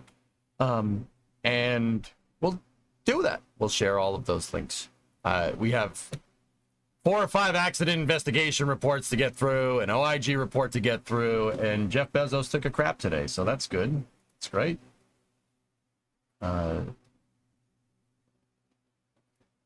This is too much.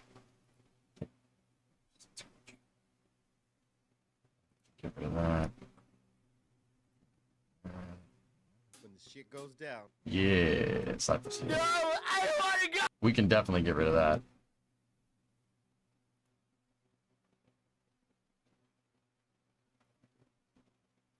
I'm sorry, guys. I just don't have the energy today. I don't have the energy to do this.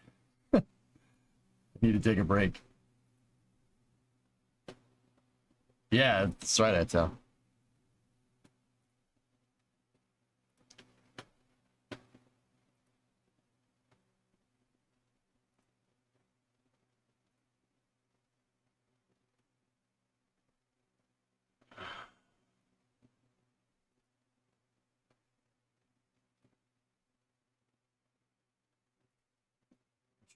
I'm trying to just collapse through all this stuff.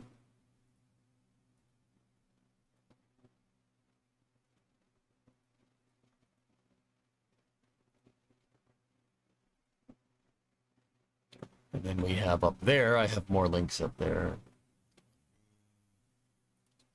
Slide, do origin. Okay. There's so much space news, I can't keep up with this. We just cover the mishaps we talked through. I mean, Rock Guy, like I said, I'm going to be here for God knows how long. It's all right.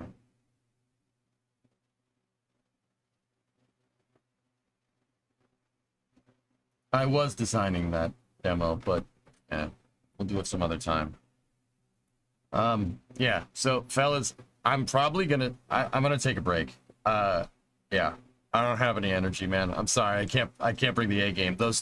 These two crazy freaking, yeah, we did 2 kind of marathon streams, right? And yeah, I mean, how long was Monday's stream? It was like 12, 13 hours, and then a 14er back to back like that. That's not, yeah, it wiped me the frick out.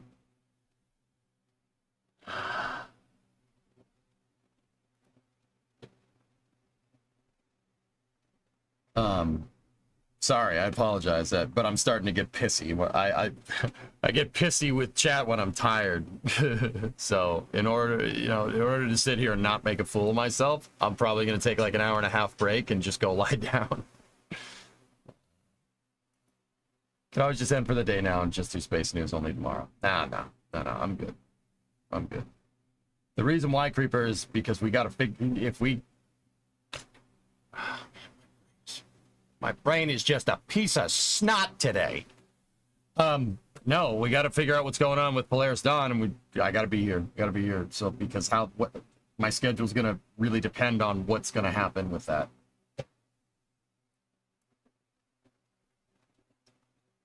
So I will be back for Space News at 6. So that's an hour and a half from now. And when I do, yeah, we'll hopefully just a quick nap will Gotta fix things. There's so much stuff, dudes. There's so much. Like, there's like the OIG report on the mobile launcher. Relativity has their, or not Relativity, Intuitive Machines has their accident investigation report. ABL has their accident investigation report. We have a current mishap report on Falcon 9. Going through all that takes time, and then on top of that, there's just a bunch of other stuff going on. So, it's gonna take a lot. So give me an hour and a half. I'll be back in a little bit. Thank you very much for watching. I just got to go lie down. I'm sorry, it's just too much. I can't do it. I hit my limit, and I'm a little ashamed. But hey, whatever. I'll be back in a little bit. Thank you for watching.